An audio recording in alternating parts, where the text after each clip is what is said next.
અને આપ સૌ કૃષ્ણ લીલાના માધ્યમથી કૃષ્ણને પોતાના જીવનના કેન્દ્રમાં પધરાવવા માટે આવેલા મારા સર્વે આત્મીજનો, આપણી આ કૃષ્ણ લીલા રસપાન યાત્રાનો આજે 6ઠ્ઠો દિવસ, અને પહેલા દિવસથી હું કહું છું કે કૃષ્ણને જીવનના કેન્દ્રમાં પધરાવવા માટે આવેલા મારા આત્મીજનો, જો કાલે રાસનો ઉત્સવ પણ આપણે કર્યો ને, અને રાસ શું છે?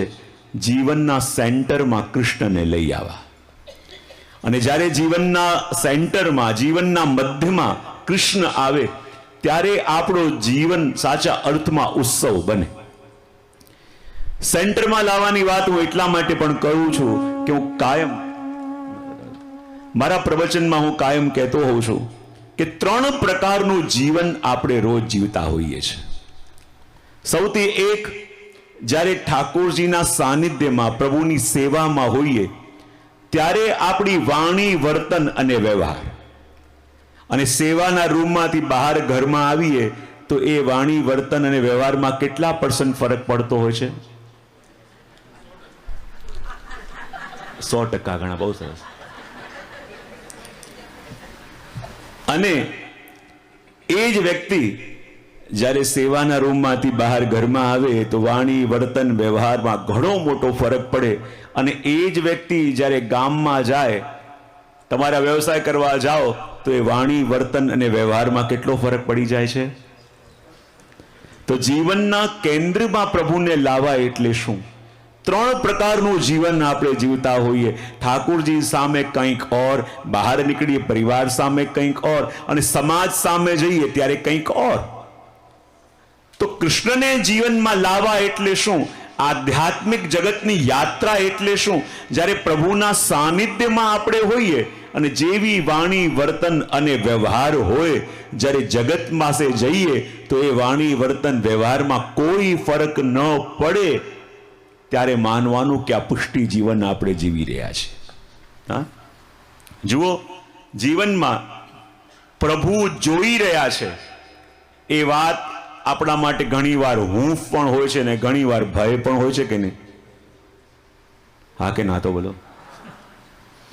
જે ભક્ત હોય છે ને એના મનમાં હૂંફ હોય છે, ચલો ચલો આપણી સામે પ્રભુની દ્રષ્ટિ છે તો બધું સારું છે, પણ કંઈક ખોટું કરવા જઈએ તો આ જ વાક્ય આપણને નડે કે ન નડે? હા કે ના તો પાડો. પ્રભુ જોઈ રહ્યા છે એ વાત ભક્તોને હૂંફ આપે, અને પ્રભુ જોઈ રહ્યા છે એ ખોટું કામ કરવા વાળાને ભય પણ ઉત્પન્ન કરે કે ન કરે? વાક્ય એક જ છે, ક્રિયા એક જ છે, ઘટના એક જ છે, પણ એકને હૂંફ આપે છે અને એકને ભયભીત કરે છે. તો જીવનના કેન્દ્રમાં પ્રભુને લઈ આવવા, એના માટે આપણે પ્રભુની લીલાનું દર્શન કરી રહ્યા છીએ. કાલે રાસ પંચાધ્યાયીનું દર્શન આપણે કર્યું, અને રાસ પંચાધ્યાયી પછી હજી પ્રભુનું એક સુંદર ગીત આવે છે, એનો દર્શન કરાવીને તમને આગળ લઈ જઈશું. ભાગવતમાં જે મુખ્ય પ્રચલિત 4 ગીતો છે ને, એમાં વેણુ ગીત, ગોપી ગીત, અને ગોપી ગીતથી પણ પહેલા એક ગીત આવે છે જેને પ્રણય ગીત કહેવાય, જ્યારે ગોપીઓનો અને પ્રભુનો સંવાદ છે. એના પછી આવે છે યુગલ ગીત, અને એના પછી ભ્રમર ગીત. તો યુગલ ગીતનું સંક્ષિપ્તમાં દર્શન કરીને આપણે આગળ જઈશું, કારણ કે આ યુગલ ગીત શું છે? શ્રી મહાપ્રભુજી આજ્ઞા કરે છે કે વેણુ ગીતની અંદર પણ ભગવાનનું અને ભગવાનની વેણુનું વર્ણન, અને યુગલ ગીતમાં પણ ભગવાનનું અને ભગવાનની વેણુનું વર્ણન. તો જો બંનેમાં વિષય એક જ હોય તો આ 2 અલગ અલગ ગીતો રાખવાની જરૂર શું? તો મહાપ્રભુજી કહે કે વેણુ ગીતમાં પણ ગોપીઓ વેણુનું અને પ્રભુનું વર્ણન કરે છે, યુગલ ગીતમાં પણ પ્રભુનું અને વેણુનું વર્ણન, પણ બંનેમાં ફરક એટલો કે વેણુ ગીતની ગોપીને હજી રાસનો અનુભવ નથી, પણ યુગલ ગીતની ગોપીને અનુભવ છે. એનો મતલબ શું? વેણુ ગીતમાં જે પ્રભુનું વર્ણન કર્યું છે એ વર્ણન કેવું છે? તો મહાપ્રભુજી કહે કોઈ કન્યાની સગાઈ થાય અને પોતાના પ્રિયતમનું વર્ણન કરે એ વેણુ ગીત. અને યુગલ ગીત કેવું છે કે જ્યારે એ કન્યાના લગ્ન થઈ જાય અને પછી પોતાના પ્રિયતમનું વર્ણન કરે એ યુગલ ગીત છે. યુગલ ગીત શું છે? એની અંદર 2 શ્લોકોના એક જોડકા છે. શું છે? જરા ભાવથી બોલો તો ખરા. આને યુગલ કેમ કહેવામાં આવે છે? બે શ્લોકોના એક જોડકા અને કુલ શ્લોક 26, તો કેટલા જોડકા થયા? કેટલા થયા? સાચું સાંભળ્યું તું કે અમેરિકાના વૈષ્ણવનું ગણિત બહુ જ સારું. બે શ્લોકોના એક જોડકા એટલે કુલ યુગ્મ થયા 13. અને 13 આ યુગ્મ કેમ છે? કારણ કે યુગલ ગીત જે છે ને કહેવાય 13 ઘડીની લીલા છે. કેટલા ઘડીની? યુગલ ગીત 13 ઘડીની લીલા. અને 13 ઘડીની લીલા એટલે એક ઘડી બરાબર 24 મિનિટ. તો 13 ઘડી એટલે કેટલો સમય? હવે કરો ટોટલ, ખબર પડે ગણિત. એક ઘડી બરાબર 24 મિનિટ. તો 13 ઘડી એટલે કેટલો સમય? 312 શું?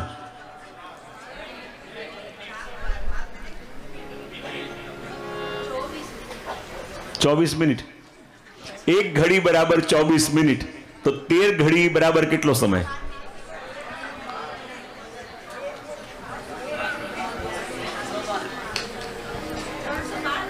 હમ 312 શું? 312 મિનિટ. તો પછી કલાક કેટલા થયા? 5 કલાક ને 12 મિનિટ. આ યુગલ ગીતનો સમય શું છે? થોડુંક હાઈ કરજો ને જરા. 5 કલાક અને 12 મિનિટ. કેટલો ટાઈમ છે? તો આ 5 કલાક અને 12 મિનિટ એટલે કયો સમય? તો કહેવાય કે જ્યારે ઠાકોરજીના રાજભોગ થઈ જાય અને રાજભોગ પછી અનવસર થાય ને, ત્યારે પ્રભુ ગાયો ચરાવવા માટે વનમાં પધારે. તો અનવસરથી લઈ જ્યારે સંધ્યા આરતીનો સમય થાય ત્યારે ભગવાન ગાયો લઈને પાછા નંદાલયમાં આવે. તો અનવસરથી લઈને સંધ્યા આરતી સુધીનો સમય એટલે 5 કલાક અને 12 મિનિટનો ટાઈમ. અને આ સમય દરમિયાન ગોપીઓ રોજ આ યુગલ ગીતનું ગાન કરે છે. 13 ઘડી છે એના માટે. જો આ યુગલ ગીત છે, ઘણા કહે કે રાધા કૃષ્ણનું છે માટે યુગલ શબ્દનો ઉપયોગ કર્યો છે. બોલે ના, મહાપ્રભુજી કહે છે કે યુગલ શેના માટે છે? બે શ્લોકના એક જોડકા. એક શ્લોકમાં શબ્દનો પરિચય અને બીજામાં અર્થનો પરિચય. પહેલા શ્લોકમાં ભગવાને આ મહિનામાં વેણુ વગાડી અને બીજા શ્લોકમાં કે આ વેણુનું શ્રવણ કોણે કર્યું એનું વર્ણન. અને જો આ યુગલ ગીતનો સમય કયો છે?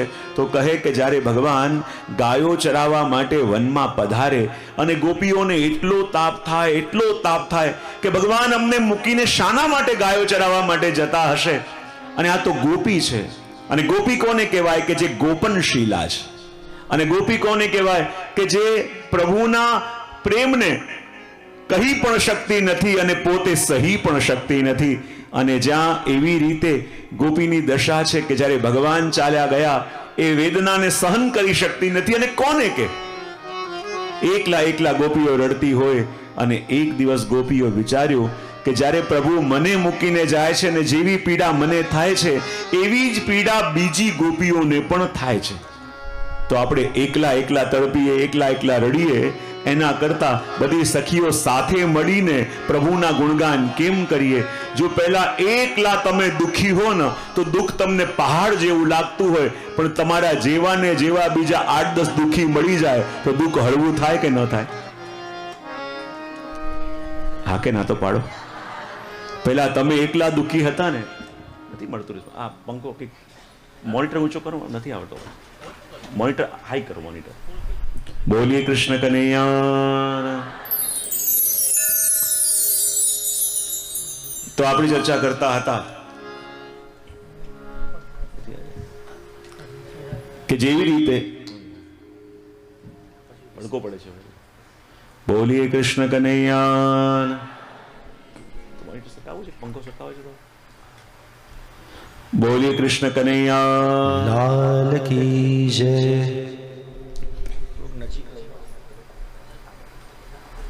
અસર કઈ દો બસ.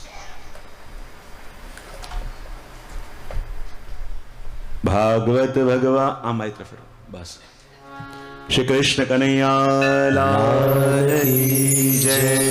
તો આપણે ચર્ચા કરતા હતા કે પહેલા કોઈ એકલા દુખી હોય અને એકલા દુઃખી હોય અને એને દુઃખ એના પહાડ જેવું લાગતું હોય, પણ એના જેવા ને જેવા બીજા 8-10 દુખિયા મળી જાય તો દુઃખ હળવું થાય કે ન થાય? હા કે ના? તો હા, તો પેલા ગોપીઓને લાગતું કે ખાલી અમારા જેવા દુઃખી બીજું કોઈ નહીં, દુઃખ પહાડ જેવું લાગતું હતું. ત્યારે ગોપીઓને લાગ્યું કે જેવું દુઃખ પ્રભુના વિયોગનું અમને છે એવું ને એવું દુઃખ બીજી ગોપીઓને પણ છે. તો એકલા એકલા રડીએ, એકલા એકલા વ્યાકુલ થઈએ, એને કરતા બધી સખીઓની સાથે મળીને ભગવાનની લીલાઓનું ચિંતન કેમ ના કરીએ? અને બધી ગોપીઓ શું કરતી કે જેવા ભગવાન વનમાં પધારે અને બધી ગોપીઓ કોઈ એક સખીના ઘરમાં ભેગા મળે અને અલગ અલગ મહિનામાં કરેલી પ્રભુની લીલાઓનું ચિંતન કરે. અને લીલાઓનું ચિંતન કેમ કરે? કહેવાય ને, શ્રી મહાપ્રભુજી સુબોધજીમાં કહે છે કે જ્યારે પ્રભુ વનમાં ગાયો ચરાવવા જાય અને ગોપીઓનો તાપ એટલો વધી જાય અને કહેવાય ને કે જ્યારે કોઈ ડેમમાં પાણી ઓવરફ્લો થવા લાગે અને ડેમને તૂટતા બચાવવું હોય તો શું કરવું જોઈએ? શું? ડેમ તોડી નાખવાનો?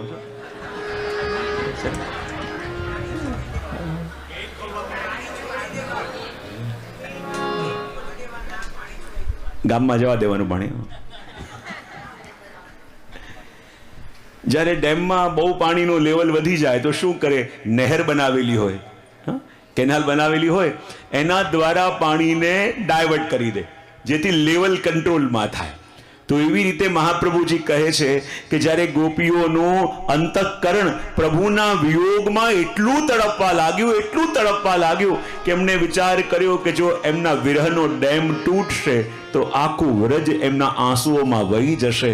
અને એટલા માટે કહેવાય કે જ્યારે પ્રભુની લીલાઓનું ગાન કરે તો એ જે વિરહ છે શબ્દોના માધ્યમથી વહેવા લાગે. અને એટલા માટે ગોપીઓ ભેગી મળી અને આ યુગલ ગીતનું ગાન કરે છે. અને એક કારણ એ પણ બતાવ્યું કે આની અંદર 13 યુગલ, અને 13 યુગલ એટલે ગોપીઓ બેસીને 12 મહિનામાં પ્રભુની કરેલી લીલા અને 13મા અધિક મહિનામાં કરેલી લીલાઓનું ચિંતન પણ આ યુગલ ગીતમાં કરે છે. 13 મહિનાની લીલાઓનું ચિંતન આ યુગલ ગીતની અંદર છે. બધી ગોપીઓ ભેગી મળી છે, ભગવાન વનમાં પધાર્યા છે અને ગોપીઓ મળીને પોતપોતાના અનુભવોની વાત કરે છે. અહીંયા જુઓ તો ખરા, જેવી કૃપા એક ગોપી ઉપર છે એવી જ કૃપા પ્રભુની બીજી ગોપી ઉપર પણ છે. પણ જ્યારે પ્રભુની લીલાનું ગાન કરે છે તો કોઈ ગોપીને અહીં મદ કે ઈર્ષા નથી. દરેક ગોપીનો અનુભવ જ્યારે સાંભળે દરેક ગોપીજનો કહે, જુઓ તો ખરા મારા પ્રભુ કેવા કૃપાલુ, આની ઉપર કૃપા થઈ તો મારી ઉપર પણ કૃપા જરૂર થશે. અહીંયા કોઈ એમ નથી વિચારતું કે આની ઉપર જેવી કૃપા થઈ એવી જ કૃપા મારા ઉપર થવી જોઈએ. હું ઘણીવાર મારા પ્રવચનમાં કહેતો હોઉં ને કે બહુ વર્ષો પહેલા ક્યાંક ગયા હતા અમે, અને મારા પ્રવચન ક્યાંક હતા કોઈ આફ્રિકામાં કે કોઈ સ્કૂલમાં, અને ત્યાં મેં બધાને પૂછ્યું હતું કે તમે માનો છો કે ભગવાન દરેકને ઇક્વલી લવ કરે છે? બધાએ કહ્યું અમે તો માનીએ છીએ અને રોજ પ્રેયર પણ કરીએ છીએ. એટલે શું કે ભગવાન દરેકને ઇક્વલી લવ કરે, ભગવાન માટે બધા ઇક્વલ છે. મેં કોઈ વાત બિલકુલ ખોટી. બધા આમ થોડા બે ઘડી તો સ્તબ્ધ થઈ ગયા. તમે તો નાનપણથી સાંભળતા આવ્યા અને ગાતા આવ્યા કે ભગવાન તો દરેકના માટે ઇક્વલ છે, ભગવાનના માટે દરેક ઇક્વલ છે, ભગવાન દરેકને કહેવાય ને ઇક્વલી લવ કરે છે. અને આપ કહી રહ્યા છો કે ભગવાન દરેકને ઇક્વલી લવ નથી કરતા, તો શું કરે છે? મેં કહું જુઓ, ભગવાન ક્યારે પણ કોઈને ઇક્વલી લવ નથી કરતા. ભગવાન હંમેશા દરેકને યુનિકલી લવ કરે છે. ભગવાનના માટે દરેક વ્યક્તિ યુનિક છે, તો દરેકને સ્નેહ કરવાનો ઢંગ પણ પ્રભુનો યુનિક છે. પણ આપણે આશા એમ રાખતા હોઈએ કે જેવી કૃપા આની ઉપર કરી એવી કૃપા મારા ઉપર પણ થવી તો મને લાગે કે પ્રભુની કૃપા છે. પણ ખોટી આશાએ રહેવું, કારણ કે ભગવાનના માટે દરેક લોકો યુનિક છે. અને દરેક લોકો યુનિક છે તો દરેકને સ્નેહ કરવાનો ઢંગ પણ પ્રભુનો યુનિક છે. અને માટે એક માપદંડમાં બેસીને રહીએ ને કે આમ થાય તો આને જ કૃપા કહેવાય. તો એ આપણા બાંધેલા પરિબળો, એ આપણી બાંધેલી ફ્રેમો ક્યારેક કામ નથી આવતી, અને એટલા માટે બધી ગોપીઓ અહીંયા એક સખીના ઘરમાં ભેગી મળી છે અને અલગ અલગ સખીઓ પોતાના ભાવોને કહી રહી છે. અરે સખી, તારી સાથે શું થયું? તારી સખી વર્ણન કરતા કહે, અરે શું બતાવું, જ્યારે એકવાર હું મારા ઘરના ઝરોખા ઉપર બેઠી હતી, નીચે બજાર ભરેલું હતું અને બરાબર મારા ઘરના સામેના ઝરોખામાં મારા પ્રભુ પધાર્યા. બધી સખી કહેવા લાગી, અરે પ્રભુ તારા સામેના ઝરોખામાં પધાર્યા? બોલે હા. પછી શું થયું? બોલે મારા મનમાં એટલી ચટપટી કે હું પ્રભુના દર્શન કરું, અને પ્રભુના મનમાં ચટપટી કે મારા દર્શન કરે, પણ નીચે એટલી ભીડ, લોકો જઈ જશે તો શું કરીશું? અને ત્યાં જ મેં જોયું કે પ્રભુ મારી તરફ પીઠ કરીને બિરાજ્યા. અને પીઠ કરીને બિરાજ્યા એટલે કે નારાજ કહેવાય. અને જ્યાં પ્રભુ પીઠ કરીને બિરાજ્યા, મને થયું કે પ્રભુએ પીઠ મારી તરફ કેમ કરી? ત્યાં દ્રષ્ટિ પડી કે પ્રભુ પીઠ કરીને તો બિરાજ્યા છે, ઊંધા ફરીને બિરાજ્યા છે, પણ પ્રભુના હાથમાં દર્પણ છે અને દર્પણમાં મને જોઈ રહ્યા છે. તો મને પણ આનંદ આવી ગયો. હું પણ પ્રભુની તરફ પીઠ કરીને ઊંધી બેસી ગઈ અને હાથમાં દર્પણ લીધું. હું પ્રભુના દર્શન કરું, પ્રભુ મને જુએ. અને ગામના લોકોને લાગ્યું, જુઓ તો ખરા, બંનેમાં કેટલો વાંધો પડ્યો છે, એકબીજાનો ચહેરો જોવા તૈયાર નથી. અને ત્યારે મેં પ્રભુને હાથ જોડીને વિનંતી કરી, મસ્તક ઝુકાવ્યું, અને પ્રભુએ એના બદલામાં 3 વાર ચપટી વગાડી અને હું પ્રસન્ન થઈ ગઈ. સખી કે સમજમાં ના આવ્યું? તે હાથ જોડીને મસ્તક ઝુકાવ્યું, એનો મતલબ શું? હાથ જોડીને કહ્યું કે પ્રભુ, હું અને આપ ક્યારે મળીશું? મસ્તક ઝુકાવીને કહ્યું, પ્રભુ હું તો આપને શરણે છું. અને પ્રભુએ 3 વાર ચપટી વગાડી કે જે વાત 3 વાર કહેવામાં આવે ને સત્ય થઈ જાય. પ્રભુ કહું, તારો મનો જરૂર પૂરો થશે. અને હું પ્રસન્ન થઈ ગઈ. બધી સખીઓ કહેવા લાગી, જુઓ તો ખરા પ્રભુની કેવી કૃપા. બીજી સખી કહેવા લાગી, અરે સખી શું બતાવો, હું આ ગામમાં પરણીને આવી હતી એટલા માટે કે મારા સાસરાનું જે ઘર છે એ જગ્યાએ છે જ્યાંથી મારા પ્રભુ રોજ ગાયો ચરાવીને પધારે. મેં ન ઘર જોયું, ન પરિવાર જોયો, ન છોકરાને જોયો, ખાલી એટલું જ જોયું કે જે આ મારું સાસરાનું ઘર છે બરાબર ત્યાંથી સામેથી રોજ પ્રભુ ગાયો ચરાવીને પધારે, મને પ્રભુના નિત્ય દર્શન થશે એ વિચાર કરીને હું ત્યાં પરણીને તો આવી ગઈ. પણ પહેલા દિવસે મારી સાસુ માને કોઈએ કહી દીધું કે જો આ વહુ નવી નવી પરણીને આવી છે, ધ્યાન રાખજે પ્રભુની ઉપર દ્રષ્ટિ ન પડે. જો દ્રષ્ટિ પડી ગઈ તો તારા કામની રહેશે. અને પહેલા દિવસે કે જ્યાં વહુ આવી હતી અને એને હતું કે આજે પ્રભુ આવશે, પ્રભુના દર્શન થશે, પણ જ્યાં પ્રભુને પધારવાનો સમય થયો, સાસુ કહેવા લાગ્યા, અરે પ્રભુને આવવાનો સમય થયો, ચલો ચલો દર્શન કરવા જઈએ. બધા સુંદર શૃંગાર કરીને દર્શન કરવા જાય. પેલી વહુએ પણ શૃંગાર કર્યા, પણ જ્યાં જવા જાય ત્યારે વહુએ કહ્યું, વહુને સાસુએ કહ્યું, તારે આવવાની જરૂર નથી, તું ઓરડામાં જા. વહુને ઓરડામાં મોકલી, બહારથી તાળું માર્યું અને પછી દર્શન કરવા માટે ગઈ. અને દર્શન કરીને તાળું ખોલીને કહે, અરે આજે પ્રભુ કેવા સુંદર લાગતા હતા, કેવા સુંદર શૃંગાર, કેવા સુંદર મોરપંખ ઠાકોરજી મસ્તક પર ધર્યો હતો. અને વહુને એટલો તાપ થાય કે પ્રભુ બધાને આપના દર્શન થાય, ખાલી મને કેમ નહીં? બધાને આપની ઝાંકી થાય, ખાલી મને કેમ નહીં? અને જ્યારે એટલો તાપ થતો હતો, 2 દિવસ થયા, 3 દિવસ થયા, અને જ્યાં 4 દિવસ થયા અને પ્રભુના દર્શન થતા નથી. આજે સાસુમાં દર્શન કરવા ગયા અને બહુને એટલો તાપ થયો, જો પ્રભુ હવે આપના દર્શન ન થયા તો મારા પ્રાણ ત્યાગી દઈશ. અને કહેવાય કે જ્યારે આજે સાસુ દર્શન કરવા ગયા, એવી આંધી આવી કે આંધીમાં સાસુમાને તો દર્શન ન થયા, પણ વહુ મૂર્છિત થઈને ઓરડામાં પડી અને એને પ્રભુના દર્શન થયા. રોજ સાસુમાં બારણું ખોલે અને વર્ણન કરે. આજે સાસુમાં બારણું ખોલ્યું અને વહુ વર્ણન કરવા લાગી, આજે પ્રભુ કેવા સુંદર લાગતા હતા, પ્રભુના સુંદર કેવા સુંદર શૃંગાર હતા, કેવું સુંદર પ્રભુએ મસ્તક પર શૃંગાર ધર્યા હતા.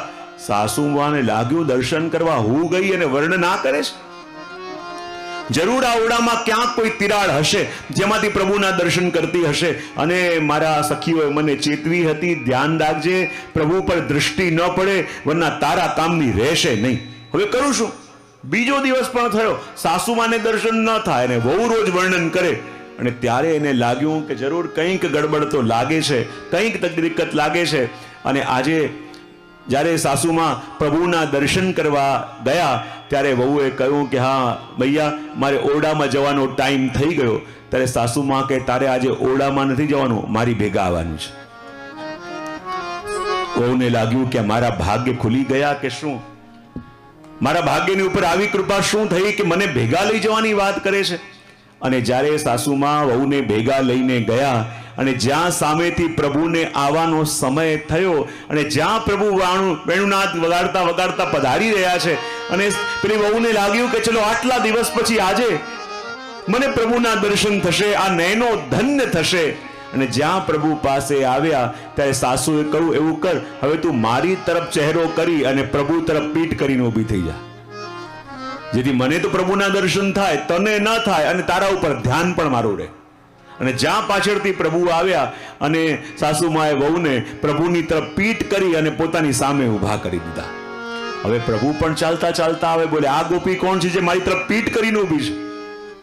અને જ્યાં ચાલતા ચાલતા પાછળ પ્રભુ પધાર્યા અને વહુને એટલો તાપ થયો કે પ્રભુ બધાને આપના દર્શન થાય, ખાલી મને આપના દર્શન કેમ ન થાય?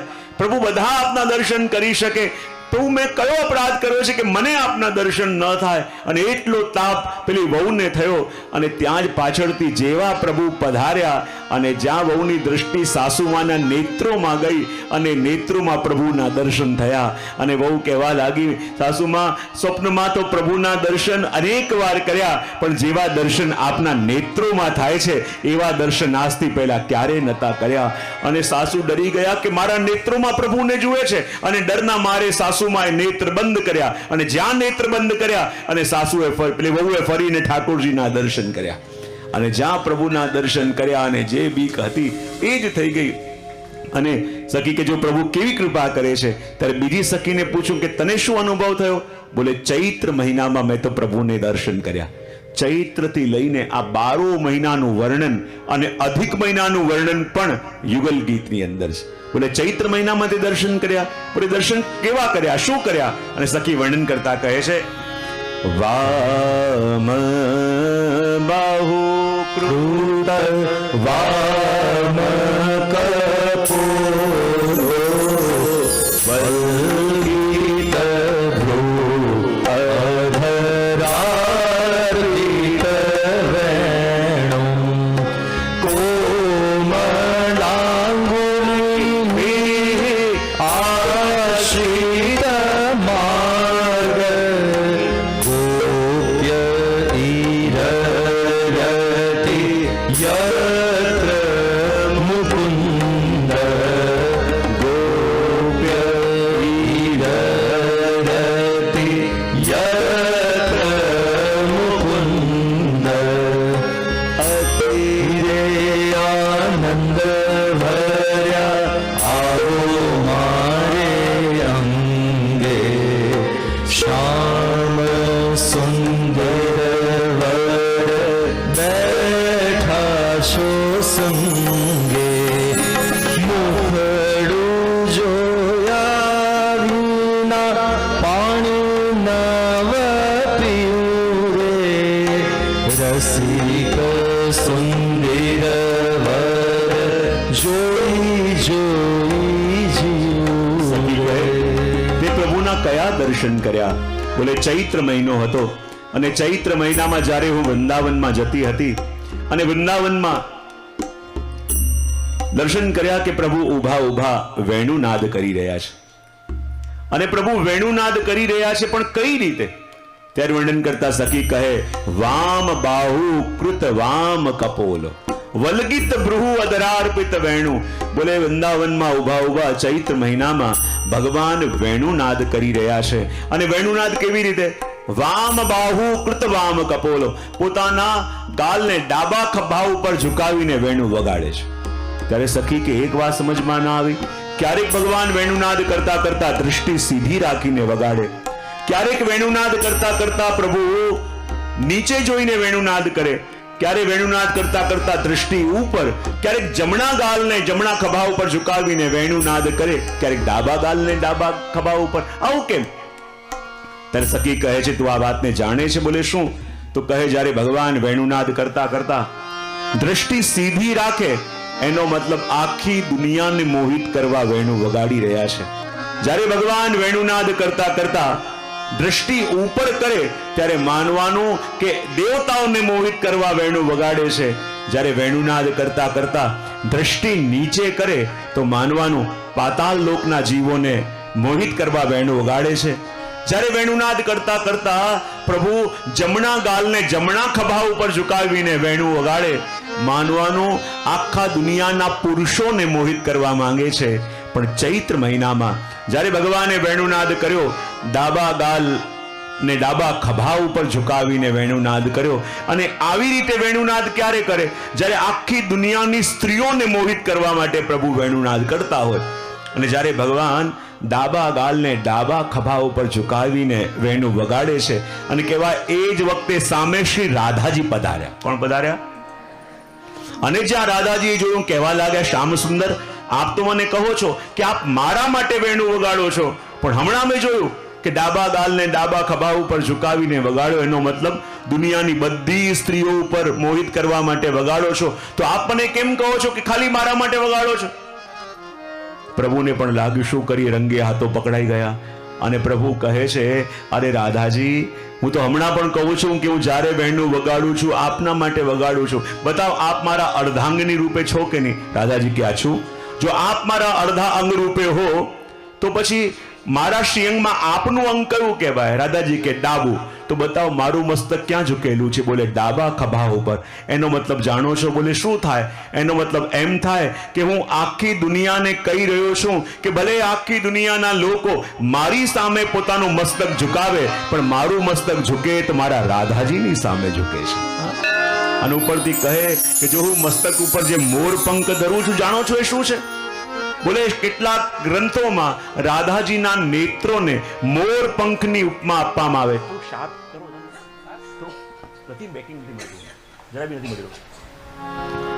બોલીએ કૃષ્ણ કનૈયા. ખોલો થોડો, ખોલે. બોલીએ ભાગવત ભગવાન કી જય. કેટલાક શાસ્ત્રોમાં મોર પંખની ઉપમા આપવામાં આવે છે. અને પ્રભુ કહે છે કે જુઓ, હું મારા મસ્તક ઉપર આ મોર પંખ કેમ ધરું છું, જાણો છો? બોલે કેમ? બોલે હું કોઈ પણ લીલા કરું, ભલે દુનિયા મારી જય જયકાર કરે, પણ હું માથે મોર પંખ ધરીને કહું કે હું જે પણ કંઈ કરું છું એ મારા સામર્થ્ય નહીં, પણ શ્રી રાધાજીની કૃપા દૃષ્ટિથી કરું છું. અને રાધાજીની કૃપા દૃષ્ટિથી કરું છું. અને રાધાજીએ તો ઓવારણા લઈ લીધા કે મારા પ્રભુ જેવા બીજા દુનિયામાં કોઈ સીધા નહીં. અને કહે કે જે વખતે આ ભગવાન વેણુનાદ વગાડી રહ્યા છે ચૈત્ર મહિનામાં, અને કહે કે ચૈત્ર મહિનામાં જ્યારે વેણુનાદ પ્રભુએ કર્યો અને સાંભળવા માટે કોણ આવ્યો? તો વર્ણન કરતા કહે, વ્યોમયાન વનિતા સહસિદ્ધે વિસ્મિતા સદુપધાર્ય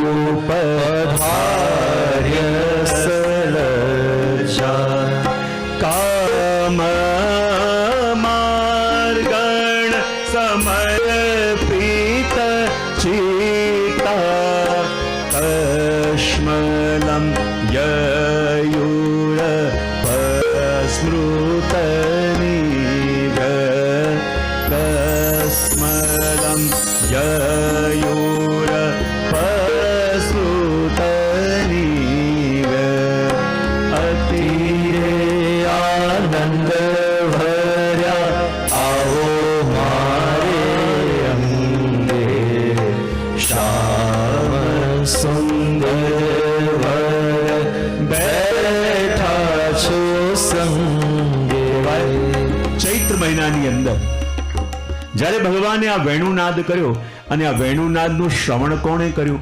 બોલે એ જ વખતે ઘણા બધા દેવતાઓ એમની પત્નીઓને લઈને વિમાનમાં બેસીને વિચરણ કરવા માટે નીકળ્યા હતા. અને જ્યારે દેવતાઓની સ્ત્રીઓએ જોયું, અરે ભગવાન નીચે ઊભા છે, ચલો એના દર્શન કરવા માટે જઈએ. અને દેવતાઓની પત્નીઓ એમના પતિ સાથે વિમાનમાં બેસીને પ્રભુના દર્શન કરવા માટે ઉપર આવ્યા. પણ જ્યારે માથે દર્શન કરવા આવ્યા તો આ વાત પ્રભુને બહુ ગમી. તમને કેવી રીતે બધી ખબર હોય છે? ખરેખર પ્રભુને વાત ન ગમી. બોલે કેમ? બોલે દર્શન કરવા આવવું હોય તો સામે અવાય કે ઉપર માથે અવાય? પણ આ દેવતાઓ એમની પત્નીઓને લઈને વિમાનમાં બેસીને પ્રભુની ઉપર માથે આવ્યા. અને પ્રભુને એટલા માટે પણ ન ગમ્યું કે દર્શન કરવું એમનો મુખ્ય ઉદ્દેશ નહોતો. એ તો પ્રભુ પતિ સાથે ફરવા નીકળી હતી. બોલે પ્રભુ ઊભા છે તો એમના દર્શન પણ કરતા જઈએ. તમે લોકો પણ જતા નથી કે શાકભાજી પણ લેતા આવીશું ને દર્શન પણ. કેવા એક સાથે બધાના શબ્દો નીકળ્યા. તો એ વખતે દર્શન કરવો એ મુખ્ય ઉદ્દેશ નહોતો. તો કહેવાય એ વખતે ભગવાને એવો વિચિત્ર વેણુનાદ કર્યો, એવો વિચિત્ર વેણુનાદ કર્યો કે વેણુનાદનું શ્રવણ કરીને દેવ સ્ત્રીઓ એમના વસ્ત્રો શિથિલ થયા, કેશપાશ ખુલી ગયા અને એવી વ્યાકુલ જેવી થઈ ગઈ. વિચાર કરવા લાગી અમારા પતિ અમારી સાથે ઊભા છે અને પ્રભુના વેણુનાદનું શ્રવણ કરીને આવી દશા અમારી જોશે તો અમારા પતિ શું વિચાર કરશે. પણ એ દેવ સ્ત્રીઓને શું ખબર કે પ્રભુના દર્શન કરીને જેવી દશા એમની થઈ છે એવી જ દશા એમના પતિની પણ થઈ છે. જ્યારે દેવતાઓએ પ્રભુના દર્શન કર્યા અને દેવતાઓના મનમાં વિચાર જાગ્યો કે હે પ્રભુ, આપે અમને દેવતા શાના માટે બનાવ્યા? એવી કૃપા કરો કે અમને પણ ગોપી બનીને વજમાં જન્મ મળે તો પ્રભુ આપના સુધારસનું પાન કરી શકીએ. અને દેવતાઓને પણ સંકોચ થયો કે અમારા મનમાં એવા ભાવ જાગ્યા, અમારી પત્ની જાણશે શું વિચાર આવશે. ગોપીઓ કહેવા લાગી, જુઓ તો ખરા, આ તો દેવતાઓ છે, દેવતાઓની સ્ત્રીઓ છે, જ્ઞાની છે, વિદ્વાન છે, પણ પ્રભુના દર્શન કરે છે તો એમની પણ એવી દશા થાય છે. તો અમે તો વજની સાધારણ સ્ત્રીઓ છીએ, પ્રભુને પ્રેમ કરીએ છીએ અને પ્રભુના દર્શન કરીને આવી દશા અમારી ન થાય તો શું થાય? એક એક લીલાનું વર્ણન ગોપીઓ કરતા કરતા કહે છે કે જ્યારે ભગવાન પોતાના સખાઓ સાથે વનમાં ગાયો ચરાવવા માટે પધારે છે. સખી કે અચ્છા, બોલે જ્યારે ગાયો ચરાવવા માટે પધારે છે અને જ્યારે ગાયોને લઈને પાછા આવવાનો સમય થાય, ગાય દૂર દૂર નીકળી ગઈ હોય તો કહેવાય પ્રભુની કેટલીક ગાયો એવી કે જેનું નામ નદીઓના નામ ઉપરથી છે. અને ભગવાન એ ગાયોને બોલાવવા માટે વૃક્ષો ઉપર ઊભા થાય અને નદીઓને પોકારે, હે ગંગે, હે યમુને, હે સરસ્વતે. અને જ્યાં ગાયોને પોકારે અને વજની વનસ્પતિને એમ લાગે કે ભગવાને મારું નામ લઈને એમને પોકાર્યા. અને જે લતા પતાઓ વૃક્ષોમાં લિપટેલી હતી પણ જ્યારે ભગવાનના મુખે પોતાનું નામ સાંભળ્યું અને એ વૃક્ષોથી અલગ થઈ પ્રભુ તરફ વધવા લાગી કે આજે પ્રભુ એમને બોલાવ્યા. તો ગોપી કહે છે કે શું એ લતાઓ પ્રભુની પાસે જઈ શકે છે? બોલે ના. બોલે કેમ? કારણ કે લતાઓના મૂળિયા સંસારરૂપી ભૂમિમાં એટલા ઊંડા કે પ્રભુ બોલાવે છે તોય જવાતું નથી. જેવી દશા પેલા વૃક્ષોની, પેલી લતાઓની, એવી જ દશા ગોપીઓ કહે કે આપણી છે. જો આ સંસારની ભૂમિમાં આપણા મૂળિયા પણ એટલા ઊંડા થઈ ગયા છે કે પ્રભુ પુકારે તો પણ જવાતું નથી. અને એટલા માટે વૃક્ષો રુદન કરવા લાગે. અને કે વૃક્ષો રુદન કેવી રીતે કરે? બોલે વૃક્ષોની અંદર જે મધુધારા થાય છે ને એ મધુધારા શું છે? બોલે વૃક્ષના વહાયેલા આંસુ કે જુઓ તો ખરા, પ્રભુએ પુકાર્યા પણ અમે જઈ ન શક્યા. શું કરું ગોપીઓ? જ્યારે પ્રભુ પાછા પધારે તો પ્રભુની કેટલીક ગાયો એવી છે કે જે ગાયોના નામ કહેવાય ને કે લતાપતાના નામ ઉપરથી છે. અને લતાપતા તાપ કરે. નદીઓના નામ વાળી ગાયોને જ્યારે પુકારે ને ત્યારે જેમ ગંગા, યમુના, સરસ્વતી એવી રીતે પુકારે તો જેટલી પણ નદીઓ છે એને ભ્રમ થવા લાગે કે ભગવાન અમને પુકારે છે. પુકાર્યા છે ગાયોને પણ નદીઓને એમ લાગે કે પ્રભુ અમને પુકારી રહ્યા છે. અને કહેવાય ને નદીઓ પોતાના વહેણ બદલે, ગતિ અટકી જાય, નદીઓની અંદર હજારો કમલ ખીલી જાય અને પ્રભુને મળવા માટે વ્યાકુલ થઈ જાય. પણ શું એ પ્રભુને મળી શકે છે? ગોપીઓ કે જેવી દશા આપણી, જેવી દશા પેલી વનસ્પતિઓની કે જેનું નામ લઈને ચંપે, માલતી, મલ્લિકે પ્રભુ પુકારે અને જેમ લતાપતાઓ પ્રભુ પાસે જઈ ન શકે એમ પ્રભુ જ્યારે નદીઓના નામ પુકારે, નદીઓ પ્રભુને મળવા જવાનો પ્રયત્ન કરે પણ સંસારના ઘાટ એટલા મોટા ઊભા થઈ ગયા છે કે નદીઓ એ ઘાટોને ઓળંગીને જઈ શકતી. બોલે જેવી દશા બોલે આપણી છે એવી દશા એ નદીઓની પણ છે. અને કહેવાય ને 12 મહિનાની બધી લીલા, બધી સેવાનો ક્રમ પણ આ યુગલ ગીતની અંદર છે. અને યુગલ ગીત કહેવાય ને કે જ્યારે સંધ્યા આરતીનો સમય થાય એટલે ભગવાન એમની ગાયોને લઈને પાછા આવે અને જ્યારે પાછા આવે ત્યારે ગોપીઓ છૂટી પડે. પણ આમાં અડધું યુગલ ગીત એવું છે કે જેમાં ગોપીઓ એકબીજાને કહે છે, અરી સખી આપણા પ્રિયતમ, અરી સખી આપણા પ્રિયતમ. પણ જ્યારે આ યુગલ ગીત બરાબર અડધું થાય ત્યારે યશોદા મૈયાને લાગે છે કે આ બધી ગોપીઓ ગઈ ક્યાં? અને યશોદા મૈયા ગોતતા ગોતતા બધી ગોપીઓ ક્યાં છે? તો કોઈએ કહ્યું કે એક સખીના ઘરમાં બધી ભેગી થઈ છે. યશોદા મૈયા કે મને જવા દો. અને યશોદા મૈયા ચાલતા ચાલતા અડધા યુગલ ગીતમાં એક ગોપીના ઘરમાં પહોંચે છે. અને જ્યાં યશોદા મૈયાને જોયા બધી ગોપીઓ ચોંકી. હમણાં તો ગોપીઓ રડતી હતી, અરી સખી આપણા પ્રિયતમ, અરી સખી આપણા પ્રિયતમ. અને યશોદાજી આવીને કહ્યું, અરી સખીઓ આટલું મોડું થઈ ગયું, હજી મારા પ્રભુ પધાર્યા નથી. ગોપીઓને લાગ્યું હમણાં સુધી અમે એકબીજાને આશ્વાસન આપતી હતી, અરી સખીઓ આપણા પ્રિયતમ આવશે આવશે. અને હવે આખા યુગલ ગીતનો ક્રમ અડધેથી બદલાય છે. બધી ગોપીઓ મળીને યશોદા મૈયાને આશ્વાસન આપે છે, મૈયા ચિંતા ન કરો, તમારો લાલો આવતો હશે. ગોપીઓની ઉપર શું વીતે છે? એક તો પોતાની વેદનાને સાચવવાની છે, ઉપરથી યશોદા મૈયાને આશ્વાસન આપવાનું છે. અને જ્યાં યુગલ ગીત પૂરું થવા આવે ત્યાં જ પ્રભુ પોતાની ગાયોને લઈને અને વ્રજમાં પધારે છે. અને જ્યાં વ્રજમાં પધારે ત્યાં એક ગોપી આવીને કહે, અરે પ્રભુ પધાર્યા, પ્રભુ પધાર્યા. અને બધી જે યુગલ ગીત ગાન કરતી હતી બધા મૂકીને ભાગતી ભાગતી પોતાના ઘરના આંગણે જાય કે પ્રભુ અહીંયાથી પધારશે, એના દર્શન થશે. અને અહીંયા ગોપીઓ કહે છે, જો આજે પ્રભુ પધારે અને પ્રભુ થાકેલા હશે ને તો મને લાગશે કે મારા માટે મોટો ઉત્સવ છે. અને પ્રભુ શ્રમિત નહીં હોય તો મને બહુ પીડા થશે. હવે આપણા પ્રિયને યદી શ્રમિત જોઈને દુઃખ થવું જોઈએ, પ્રસન્નતામાં જુએ તો આનંદ થવું જોઈએ. પણ ગોપીઓ કહે છે કે જ્યારે આજે પ્રભુ પધારે છે અને પ્રભુ શ્રમિત હશે તો અમને મોટો ઉત્સવ લાગશે, અને શ્રમિત નહીં હોય તો અમને પીડા થશે. બોલે કેમ? જો પ્રભુ શ્રમિત હશે ને તો પ્રભુની ગતિ ધીમી હશે, અને ધીમી ધીમી ગતિથી પ્રભુ પધારતા હશે તો મન ભરીને પ્રભુના દર્શન કરી શકીશું. પણ જો શ્રમિત નહીં હોય તો પ્રભુની ગતિ તેજ હશે, અને તેજ હશે તો મન ભરીને પ્રભુના દર્શન પણ નહીં થાય. આખા દિવસનો તાપ છે, પ્રભુની ઝાંખી કેમ કરીને થશે? ને જ્યારે ગોપીઓ દ્વાર પર ઊભીને પ્રભુના દર્શન કરે છે ને તો જુઓ આખા દિવસનો તાપ. ગોપીઓને એમ કે હવે તો પ્રભુના દર્શન થશે, પણ પ્રભુ એની આસપાસ ગાયો, એની આસપાસ નાના સખા, એની આસપાસ ગોળ ફરતે મોટા સખા, કે પ્રભુના દર્શન કરવા હોય તો એ ભારે પડે કે આમાંથી પ્રભુના દર્શન કરવા કેવી રીતે? જેવી રીતે પેલી બેંકની ગાડી જતી હોય ને, અને કેવી સિક્યોરિટી હોય, બરાબર પ્રભુને બધા ઘેરીને બેઠા છે કે ક્યાંક અમારા પ્રભુને કોઈ લઈ ન જાય. અને ગોપીઓને એવો તાપ થાય. અને ત્યાં તો ગોપી કહે છે કે જુઓ તો ખરા, આજે પ્રભુની તરફ દ્રષ્ટિ કરીએ અને એક જ આશા છે, આખા દિવસનો તાપ છે, પ્રભુ એક દ્રષ્ટિ તો કરે. પણ પ્રભુ તો દ્રષ્ટિ પણ કરતા નથી. ત્યારે સખી કે જાણો છો કેમ નથી કરતા? બોલે કેમ નથી કરતા? એમના કાનમાં જો શું છે? બોલે સ્વર્ણના કુંડલ. અને સ્વર્ણના કુંડલ એટલે શું? ત્યાં લક્ષ્મીજી બિરાજ્યા છે. કોણ બિરાજ્યા છે? અને લક્ષ્મીજી પ્રભુને કાનમાં કહે છે કે પ્રભુ ગોપીઓ તરફ દ્રષ્ટિ ન કરતા, સીધા જા. અને કહેવાય ને કે પત્નીનું સ્થાન પણ 3 જગ્યાએ કહેવાય ને. લક્ષ્મીજી ક્યાં ક્યાં છે? પ્રભુના ચરણમાં પણ છે, પ્રભુના હૃદયમાં પણ છે, અને પ્રભુના કાનમાં પણ. કેટલી જગ્યાએ લક્ષ્મીજી? ચરણમાં, હૃદયમાં અને કાનમાં. અને એટલે શાસ્ત્રો કહે છે કે પત્નીનું સ્થાન પણ 3 જગ્યાએ, ચરણ, હૃદય અને કાન. ચરણમાં સેવા માટે, હૃદયમાં સ્નેહ માટે, અને કાનમાં પતિને સલાહ આપવા માટે.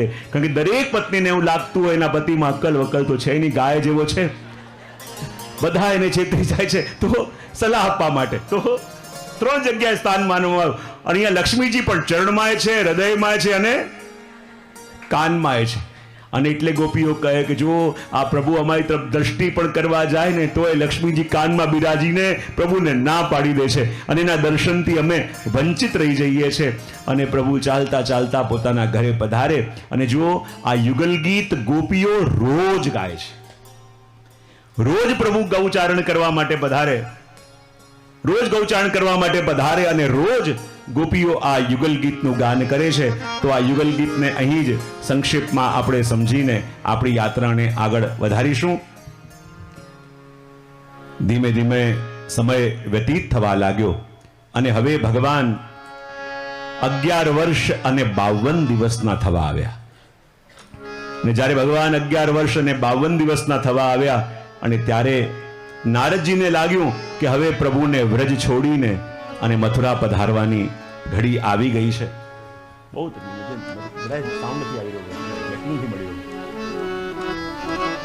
બોલીએ કૃષ્ણ કનૈયા.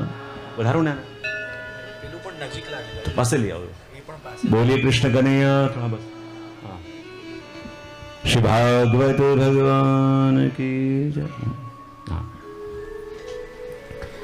11 વર્ષ અને 52 દિવસના થવા આવ્યા અને નારદજીને લાગ્યું કે હવે પ્રભુને મથુરા પધારવાનો સમય થયો છે. જઈને કંસને સાવધાન કર્યા અને કહ્યું કે જુઓ કંસ, તારી સાથે તારા બેન બનેવી એ બહુ મોટો છલ કર્યો છે. બોલે કેમ? બોલે તને મારવા વાળો એ દેવકીનો અષ્ટમ ગર્ભ બીજો કોઈ નહીં પણ નંદ યશોદાને ત્યાં ઉછરી રહેલા કૃષ્ણ જ તારો કાળ છે. અને જ્યારે આ ખબર પડી કંસને અને કંસ વિચાર કરવા લાગ્યો કે કેમ કરીને મારો જે કાળ છે, મારા જે કાળનું નિમિત્ત છે એને હું મારી નાખું. જો જ્યારે માણસનો કાળ પાસે આવે ને ત્યારે કાળે આવવું પડતું નથી, વ્યક્તિ ગોતતો ગોતતો કાળની પાસે પહોંચી જાય છે.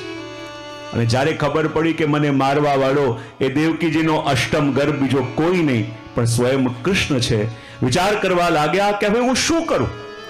મારા માથે કાળ ભમી રહ્યું છે, કાળ મારા માથે પ્રભાવ બતાવી રહ્યો છે, હવે એનાથી બચવાનો ઉપાય શું? મોટા મોટા જોશીઓને પૂછ્યું તો જોશીએ કહ્યું કે એક ઉપાય છે. બોલે શું? તમારા માથે કાળ તો ભમી રહ્યો છે પણ કાળના મુખમાંથી બચવું છે તો એક તાંત્રિક પ્રયોગ છે. બોલે શું?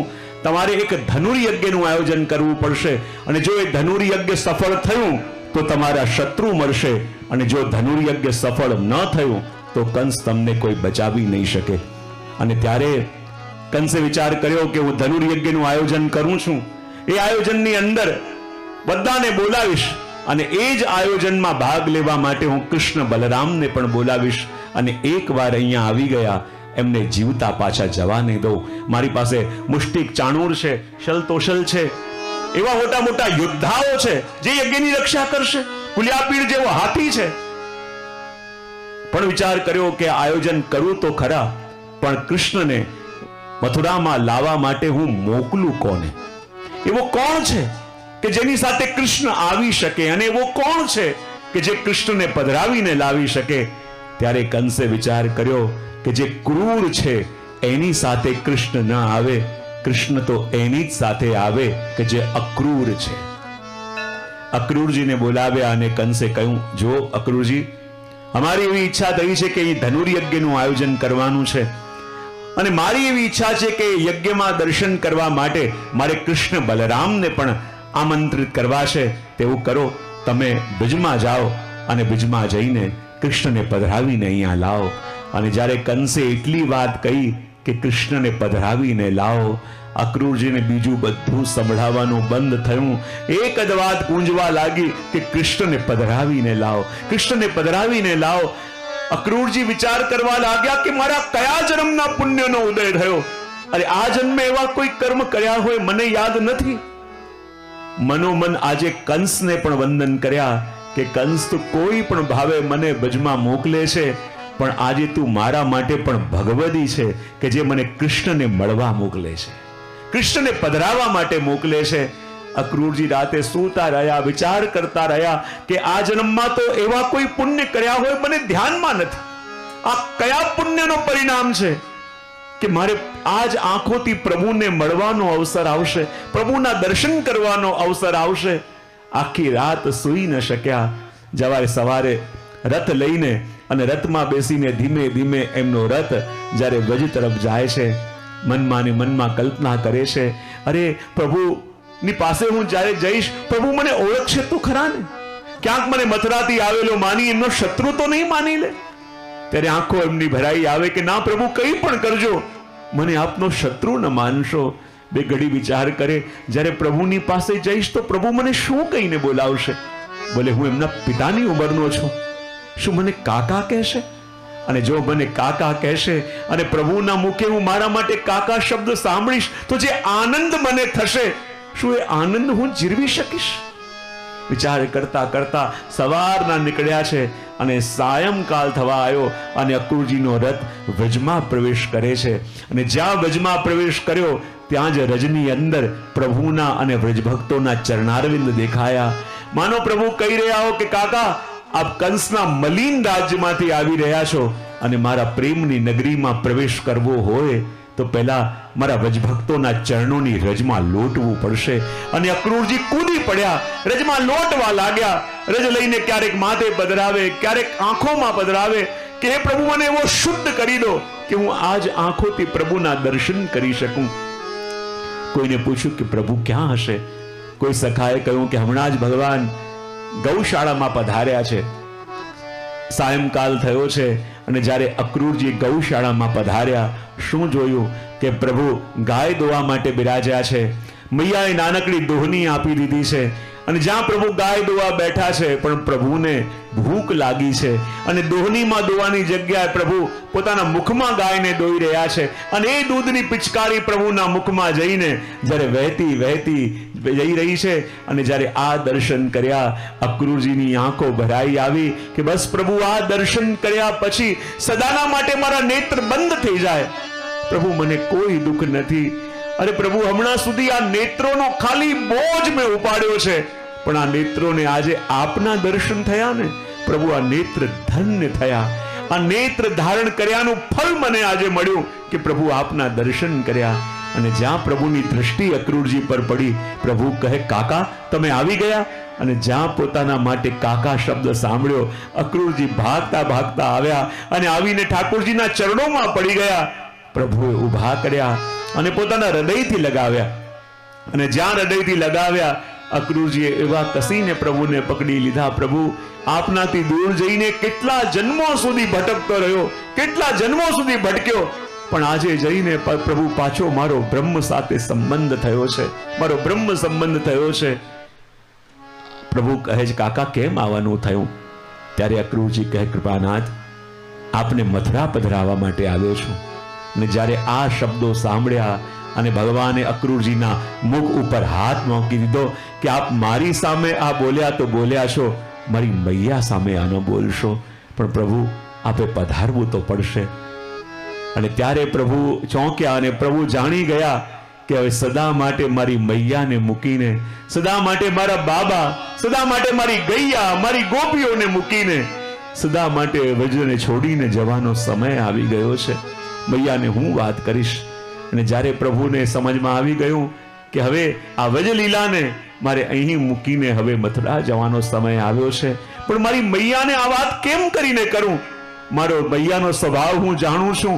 જો એક ક્ષણ પણ એને અણસાર આવ્યો કે એનો કન્હૈયો એને મૂકીને જવાની વાત કરે છે, એ જ ઘડીએ એને મૈયાના પ્રાણ ચાલ્યા જશે. અક્રૂરજીને લઈને અંદર આવ્યા અને કહે જો મૈયા, કાકા મથુરાથી આવ્યા છે, અરે ભૂખ્યા થયા હશે, જલ્દી કંઈક ભોજનની તૈયારી કરો.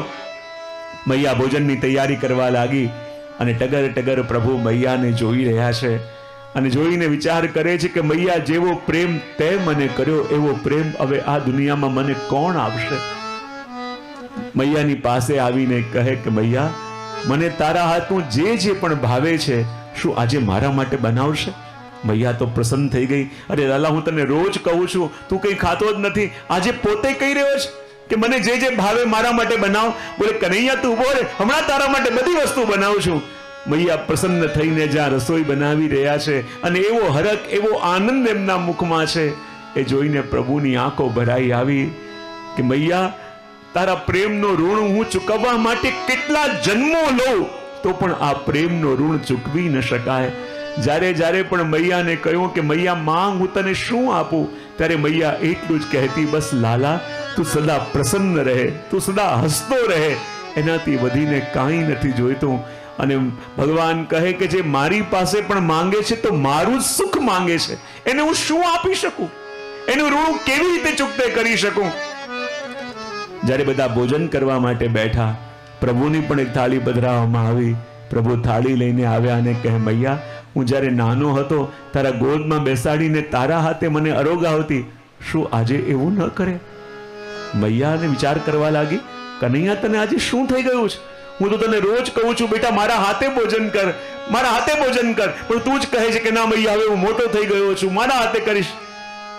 હા બેટા એમ કહીને જ્યાં પ્રભુને ખોળામાં બેસાડ્યા અને જ્યાં મૈયાનો સ્પર્શ મળ્યો, પ્રભુનું હૈયું પીગળી ગયું, આંખોમાંથી આંસુ વહેવા લાગ્યા અને પ્રભુ પોતાનો ચહેરો સંતાવે છે. કારણ કે જો મારી મૈયાએ મારા આંસુ જોઈ લીધા, મારી મૈયા બધું સહન કરી શકે, પણ એના લાલાના આંખમાં આંસુ આવી ગયા ને, એ મૈયા સહન નહીં કરી શકે. પોતાના આંસુ સંતાડવાનો પ્રયત્ન કરે છે અને મૈયા એક એક કોળીઓ લઈ જ્યાં પ્રભુના મુખમાં પધરાવા જાય અને પ્રભુની આંખોમાંથી અશ્રુ ટપક્યા, જઈને મૈયાના હાથમાં પડ્યા અને જ્યાં મૈયાએ જોયું, કન્હૈયા તું રડી રહ્યો છે? અને જ્યાં આટલું પૂછ્યું અને પ્રભુ ચહેરો ફેરવવા લાગ્યા કે ક્યાંક મારી મૈયા મારા આંખના આંસુ ન જોઈ લે. જો મારી મૈયાએ આંસુ જોઈ લીધા એ જીવી નહીં શકે. પોતાનો ચહેરો ફેરવવા લાગ્યા, પણ મૈયાએ કહ્યું કન્હૈયા તારો ચહેરો બતાવો, કન્હૈયા મને તો ચહેરો બતાવો. અને જ્યાં પ્રભુનું મુખ લઈને ફેરવ્યું, શું જોયું? રડી રડીને પ્રભુની આંખો લાલ થઈ ગઈ છે. ને જ્યાં આવી રીતે પ્રભુને રડતા જોયા, મૈયાને સહન ન થયું. કન્હૈયા તને શું થયું? તું રડી રહ્યો છે? બતા બેટા તને કોઈ કહી દીધું? તને કોઈ વળ્યું છે? શું થયું? ત્યારે પ્રભુ કે મૈયા તને યાદ છે કે એકવાર તે મને કીધું હતું કે તું જીવનમાં જે પણ મારાથી માંગીશ હું તને આપીશ. શું આજે મને આપશે? મૈયા કે બેટા તું તારી માને નથી જાણતો. અરે એકવાર મારા પ્રાણ તો માંગીને જો, આ માં તને હસતા હસતા એના પ્રાણ પણ આપી દેશે. પ્રભુ કે એમ નહીં માં, તારો હાથ મારા માથે મૂક. લઈને મૈયાનો હાથ પ્રભુએ પોતાના માથે મુકાયો અને કહે કે મારું વચન, મને વચન આપ કે હું જે માંગુ તે આપશે, જે માંગુ તે આપશે. મૈયાએ કહ્યું હા કન્હૈયા તું જે માંગશે એ આપીશ, તું જે માંગશે એ આપીશ. અને ત્યારે પ્રભુએ કહ્યું તો મૈયા મને મથુરા જવાની આજ્ઞા આપી દે. અને જ્યાં આ શબ્દો સાંભળ્યા અને મૈયા તો મૂર્છિત થઈને ઢળી પડી. અરે કન્હૈયા ત્યાં શું માંગી લીધું? મારા પ્રાણ માંગી લેતો તો હસતા હસતા આ માં તને એના પ્રાણ આપી દેતી. તે વિચારી કેવી રીતે લીધું કે તારાથી દૂર રહીને તારી આ માં જીવી શકશે? તે વિચારી કેમ લીધું કે તારાથી દૂર જવાની કલ્પના પણ મને જીવતા રહેવા દેશે? પણ પ્રભુએ કહ્યું મૈયા મારે તો જવું જ પડશે. ને જ્યારે મૈયા સમજી ગયા કે હવે પ્રભુ અહીંયા રહેશે નહીં, અને કહેવાય કે આખા વ્રજની અંદર આ વાત ફેલાઈ ગઈ કે ભગવાન અમને બધાને છોડીને કાલે જઈ રહ્યા છે. સખાઓ કહેવા લાગ્યા અમે જોઈએ અમારા કનૈયાને કોણ લઈ જાય છે? અરે પ્રેમ કરવો જ નતો, શા માટે અમારા મનમાં એ ભરોસો જગાવ્યો કે અમે પ્રભુના છીએ, પ્રભુ અમારા છીએ? આ જ રીતે છોડીને ચાલ્યા જવું હતું તો શા માટે સદા સાથે રહેવાનું વચન આપ્યું? અમે જોઈએ છે અમારા પ્રભુને કોણ લઈ જાય છે? આવી રાત્રિ વજમાં આજથી પહેલા ક્યારેય નથી આવી. આજે આખી રાત વજમાં કોઈ નથી સૂતું, દરેકની આંખમાંથી આંસુ છે. પ્રભુ માટે ફરિયાદ છે કે પ્રભુ આપ અમને છોડીને જતા રહેશો. અને કહેવાય કે જ્યાં સવાર પડી અને ગોપીઓના ઝુંડે ઝુંડ નંદાલયની બહાર ઉભા છે, ગોપીઓ રડી રહી છે. અને જ્યારે પ્રભુ મૈયાની સાથે અક્રૂરજીની સાથે આંગણામાં પધાર્યા અને આંગણામાં ઉભેલી ગાયોની આંખમાંથી આંસુ વહી રહ્યા છે. ગાયો બોલી તો શકતી નથી, પણ પોતાના આંખના આંસુ વહાવીને કહી રહી છે કે હે પ્રભુ અમે તો આપને જોઈને જીવતા હતા, આપને જોઈને રહેતા હતા, આપ અમને છોડીને ચાલ્યા જશો, અમે કોના ભરોસે રહીશું? અને જ્યાં પ્રભુ બહાર આવ્યા, રથમાં બિરાજમાન થયા, રથમાં બિરાજમાન થયા અને કોઈ ગોપી આવીને અક્રૂરજીને કહે કે લો અક્રૂરજી આ ખંજર લો, અમારા પ્રભુને લઈ જવા હો તો એક કામ કરો, પહેલા અમારી બધી ગોપીઓના હૃદયમાં ખંજર ગોપી દો, અમારું હૃદય કાઢી લો, પછી અમારા પ્રભુને અમારાથી દૂર લઈ જજો. અમારા જીવતે જીવતા અમારા આંખોની સામે પ્રભુને જોઈને અમારી દશા મૃત્યુ કરતા પણ વધારે દયની થઈ જશે. ન જીવી શકીશું, ન મરી શકીશું. અમારા પ્રભુને ન લઈ જાઓ. કોઈ ગોપીઓ જઈને અક્રૂરજીના રથની બહાર આગળ સૂઈ ગઈ કે હે અક્રૂરજી અમારા પ્રભુને દૂર લઈ જવા છે તો આ રથ અમારી ઉપર ચઢાવી દો, ભલે અમારા શરીરના ટુકડે ટુકડા થઈ જાય, પછી અમારા પ્રભુને લઈ જજો.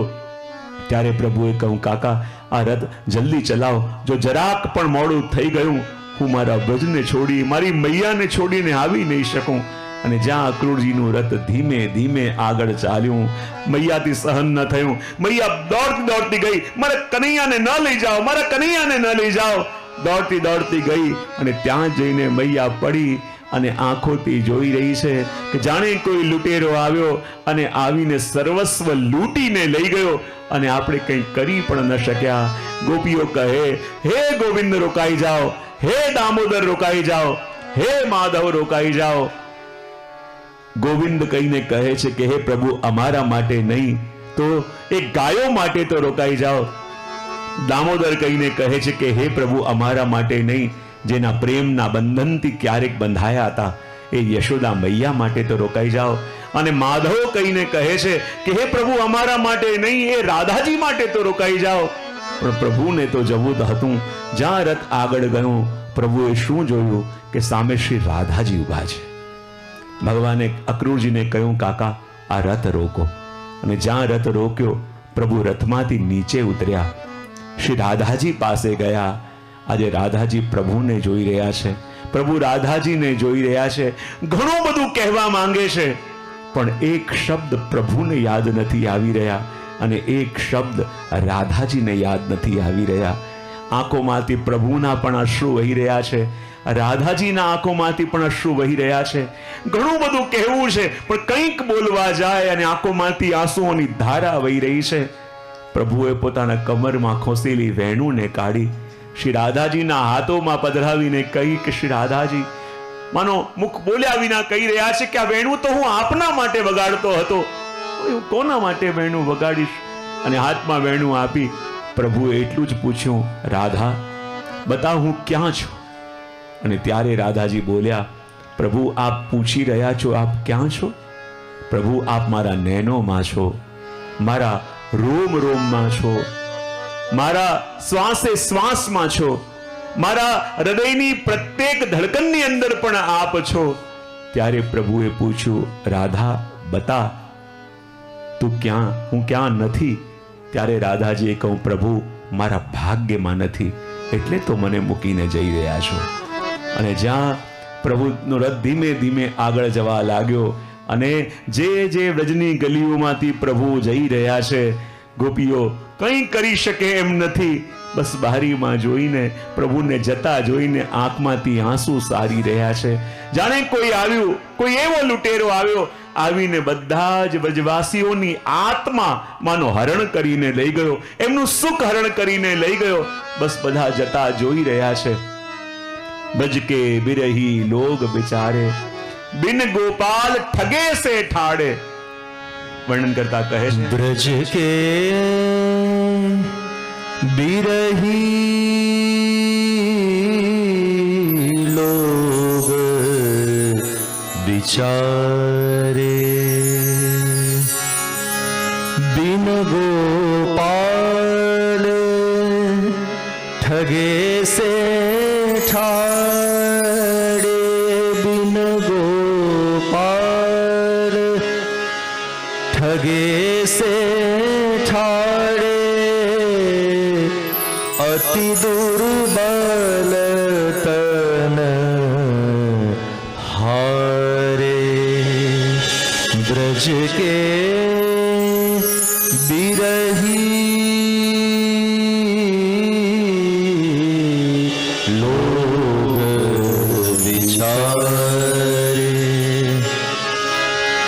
यह मथुरा काजर की रेखा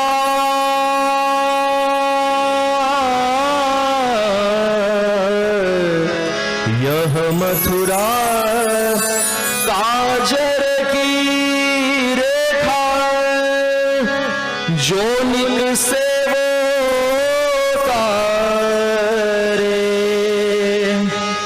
जो कोई तान तान कहीं बोले अखियन बहत पनारे. अखियन बहत पनारे. ब्रज के बिरही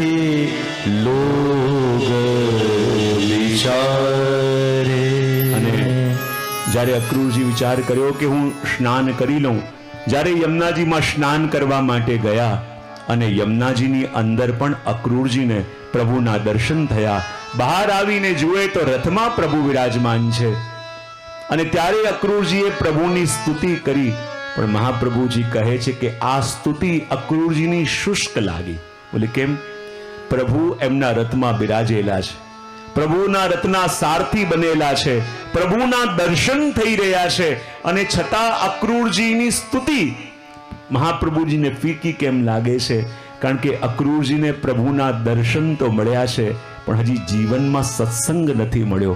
તો હૃદયની અંદર જે દિવ્યતા, જે એક રસ આવવો જોઈએ, એ હજી જાગ્યો નથી. કારણ કે પ્રભુના દર્શન તો મળી જાય, પણ પ્રભુનું સુખ શેમાં છે એ તો ભગવત સત્સંગ દ્વારા આપણે જાણી શકીએ. અને એટલા માટે જ્યારે અક્રૂરજી રથ લઈને આવ્યા મથુરામાં આવ્યા અને અક્રૂરજી કહે, પ્રભુ એવું કરો, આજે આપ મારા ઘરે પધારો, ત્યાં જ વિશ્રામ કરો. ત્યારે પ્રભુ કહે, ના કાકા, હું તમારે ત્યાં ન આવી શકું. બોલે કેમ?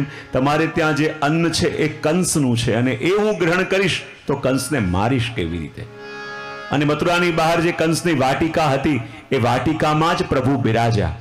અને રાત્રિના સમયમાં પ્રભુ વિચાર કર્યો કે ચલો સખાઓને કહ્યું આપણે મથુરા નગરીનું દર્શન કરવા જઈએ. અને રાત્રિના સમયમાં જ્યારે ભગવાન મથુરા નગરીમાં વિચરણ કરવા નીકળ્યા અને જ્યાં જ્યાંથી નીકળે બધા કહેવા લાગ્યા, અરે આ તો એ જ કૃષ્ણ છે જેને પૂતનાને મારી હતી, આ તો એ જ છે જેને અઘાસુરને માર્યો હતો. હવે કંસ ગયો, હવે કંસ ગયો. અને કંસને એક એક ક્ષણના સમાચાર મળે અને એને પણ આશ્ચર્ય થાય, કૃષ્ણ આવ્યો, કૃષ્ણ આવ્યો એવું કઈ બોલતું નથી, કંસ ગયો બોલે છે. બોલે કૃષ્ણ આવ્યો છે એ બોલે તો ખબર પડે કે હા કૃષ્ણ આવ્યા, કૃષ્ણ આવ્યા. જે પણ કૃષ્ણને જુએ છે તો કૃષ્ણ આવ્યો એમ નહીં, કંસ ગયો હવે એમ જ બોલે છે. કંસ કઈ ઠીક છે, કાલે રંગમંડપમાં જ્યારે આવે ત્યારે એમને જીવતા પાછા જવા નહીં દઉં, એ વિચાર તો કંસે કર્યો. અને કહેવાય બીજા દિવસે જ્યારે ભગવાન એમના સખાઓની સાથે મથુરા નગરીમાં પરિભ્રમણ કરવા માટે નીકળ્યા, અને એમ કહેવાય છે કે જ્યારે મથુરા નગરીમાં પરિભ્રમણ કરવા નીકળ્યા, સખાઓ કહેવા લાગ્યા, પ્રભુ જુઓ તો ખરા કેવી મોટી નગરી, જુઓ તો ખરા કેવો અહીંનો વૈભવ, અને આપણે એવા ગોવાળિયા જેવા લાગીએ છીએ કે બધા આપણને ધારીને જુએ છે. પ્રભુ આવી સારી નગરીમાં આવ્યા છીએ તો સારા કપડાઓની તો વ્યવસ્થા કરાવો પ્રભુ, કે અમે પણ આ નગરીમાં શોભીએ એવા લાગીએ. અને ત્યાં જ સામે જોયું પ્રભુએ તો કંસનો ધોબી જતો હતો અને એની પાસે કપડાનું મોટું પોટલું હતું. ભગવાને એને બોલાયો અને કહ્યું કે આ કપડા અમને આપશો. ત્યારે ધોબીએ અપમાન કરતા કહ્યું કે ક્યાં તમે ગામડાના લોકોને આ વસ્ત્ર ક્યાંથી પહેરશો? અને પ્રભુ એક મુષ્ટિકાનો પ્રહાર કરી અને ધોબીનો ઉદ્ધાર કર્યો. પ્રભુ જાણી ગયા કે આ એક ધોબી છે કે જેણે રામાવતારમાં સીતાજીની ચુગલી કરી હતી અને અહીંયા બદલો લેવા માટે આવ્યો છે. ભગવાને એનો ઉદ્ધાર કર્યો અને જ્યાં વસ્ત્રોનું પોટલું ખોલ્યું અને જ્યાં વસ્ત્રો ઊંચું કર્યું અને એવું કંસનો જામો નીકળ્યો. બધા કે આ તો કોઈ કથાનું મંડપ લાગે છે. એ લોકો કે ના આ તો કંસનો જામો છે. અને કહેવાય કે એવા વસ્ત્ર જામા હતા કે એક એક માયમાં 4 સખા ઘૂસી ગયા. બધા કે આવી રીતે કેમ કરવું? અને કહેવાય ને ત્યાંથી આગળ ગયા એક દરજી પાસે, અને દરજી પાસે એ વસ્ત્ર ઠીક કરાવ્યા અને વસ્ત્ર ઠીક કરાવ્યા અને કહે એના બદલામાં તમને શું આપીએ? દરજી કે હું આપને જાણી ગયો છું કે આપ કોણ છો, તો આ વસ્ત્ર ઠીક તો કરી આપું, પણ જે માંગુ તે આપવું પડશે. ભગવાન કે જે માંગો તે આપીશું, બતાવો શું જોઈએ? તો આ વસ્ત્ર ઠીક કરવાના બદલામાં દરજીએ સાયુજ્ય મુક્તિ માંગી અને ભગવાને એને આપી. અને જ્યારે આગળ પધાર્યા તો ત્યાં એક માળી બેઠો હતો અને માળી પાસે એવા સુંદર સુંદર ફૂલો અને એવા સુંદર ફૂલોના ગજરા. પ્રભુ કે તારા પુષ્પ તો બહુ સુંદર લાગ્યા, અમે લઈ શકીએ? માળી કે જેટલા લેવા હોય એટલા ફૂલ લઈ લો, પણ હું જે માંગુ તે નેગ આપવો પડશે. પ્રભુ કે ઠીક છે. પ્રભુએ પોતાના લાંબા લાંબા ઘુંઘરાલા કેશ હતા એનો આમ જુડો બાંધ્યો, એમાં રંગીન સુંદર પુષ્પો ખોસી લીધા, સુંદર માળાઓ કંઠમાં ધરી, સુંદર માળાઓ હાથમાં બાંધી અને એવા સુંદર સુગંધ એ માલાજીમાંથી આવી રહી છે. પ્રભુએ માલીને કહ્યું, બતા હવે આનો નેગ તને શું આપીએ? માલી કહે કે પ્રભુ હું આપને જાણી ગયો છું કે આપ કોણ છો. આ બધી માલા હું આપને આપું, પણ એના બદલામાં પ્રભુ આપે મને એક નહીં 3 વસ્તુ આપવી પડશે. બોલે શું જોઈએ 3 વસ્તુ? પ્રભુ હું આપને જાણી ગયો છું કે આપ કોણ છો, માટે 3 વસ્તુ મને આના બદલામાં જોઈએ. બોલે શું જોઈએ? તો કહે ભગવાનમાં ભક્તિ, ભક્તોમાં અનુરક્તિ અને પ્રાણી માત્ર માટે દયા. આ 3 વસ્તુ પ્રભુ આપ મને આપો. કારણ કે ભગવાન મળ્યા છે, ભગવાન છે એ જાણી લીધું અને એમની પાસે કોઈ લૌકિક વસ્તુ માંગીએ એ તો અભાગ્યો કહેવાય. ભગવાન કે જે એ વસ્તુ આપવામાં સમર્થવાન છે કે જે કોઈ આપી ન શકે, તો એની પાસે શું માંગ્યું કે ભગવાનમાં ભક્તિ, ભક્તોમાં અનુરક્તિ અને પ્રાણી માત્ર માટે દયા.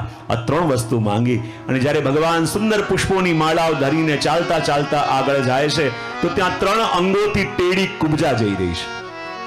હાથમાં ચંદનનો કટોરો છે અને ભગવાને કહ્યું, હે સર્વાંગ સુંદરી, ક્યાં જઈ રહ્યા છો? બધા લોકો તો એને કુબજા કુબજા કહીને ચીડવતા, પણ જ્યારે ભગવાને કહ્યું કે હે સર્વાંગ સુંદરી, ક્યાં જઈ રહ્યા છો, એમને ફરીને જોયું અને જ્યાં ભગવાનના દર્શન કર્યા. બોલે આવો સુંદર યુવાન, અને એણે મને સર્વાંગ સુંદરી કહી. ચાલતી ચાલતી પાસે આવી કે આપે મને બોલાવી. બોલે હા, તારા હાથમાં શું છે? બોલે ચંદન. બોલે કોના માટે છે? બોલે મહારાજા કંસ માટે. બોલે આ ચંદન મને આપીશ? બોલે ચંદન તો આપું, પણ આપે મને જેવી કહી એવી કરી દેવી પડશે. પ્રભુ કે શું? બોલે આપે મને શું કહીને બોલાવ્યું? બોલે સર્વાંગ સુંદરી. તો જેવી બોલાવી એવી કરી દો તો આ ચંદન આપું. પ્રભુ કે ઠીક છે. અને જ્યાં ચંદનનો કટોરો લીધો, પ્રભુએ મસ્તક પર લગાવ્યો, 2 હસ્તમાં લગાવ્યો, હૃદયમાં લગાવ્યું અને કુબજા કે હવે પ્રભુ આપ મારો મનોરથ પૂરો કરો. ભગવાન આગળ પધાર્યા.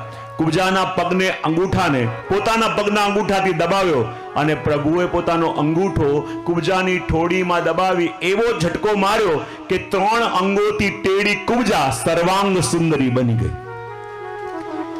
અને ચિંતકોનું માનવું છે કે ત્યારથી એક્યુપ્રેશનની શરૂઆત થઈ. 3 અંગોથી ટેડી કુબજા સર્વાંગ સુંદરી બની ગઈ. અને ભગવાનને મનોરથ પૂરો કરવાનું કહ્યું. પ્રભુ કહે જરૂર પૂરો કરીશ.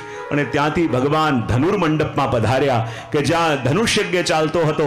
અને જ્યારે ધનુષ્યજ્ઞમાં પધાર્યા અને ધનુષનો ભંગ કર્યો, અને હવે લોકો વધારે કોન્ફિડન્ટલી કહેવા લાગ્યા કે હવે કંસ. એક દિવસ પહેલા નાના નાના બાળકો જ્યાંથી કૃષ્ણ જાય અને બોલતા કંસ ગયો, કંસ ગયો. હવે તો મોટા મોટા અને જ્ઞાનીઓ પણ કહેવા લાગ્યા કે હવે તો કંસ ગયો. અને કંસને એક ક્ષણના સમાચાર મળે છે. બોલે પરાક્રમ એ કરે છે ને લોકો જ ગયાની વાત મારી કરે છે. કૃષ્ણ આવ્યા તો કે કંસ ગયો, કૃષ્ણએ ધનુષ તોડ્યો કે કંસ હવે ચોક્કસ ગયો. અને જ્યારે ભગવાન વિચાર કરે અને કંસ પ્રતીક્ષા કરે કે ભગવાનને આ રંગમંડપમાં આવવા દો, જીવતા પાછા ન જવા દો.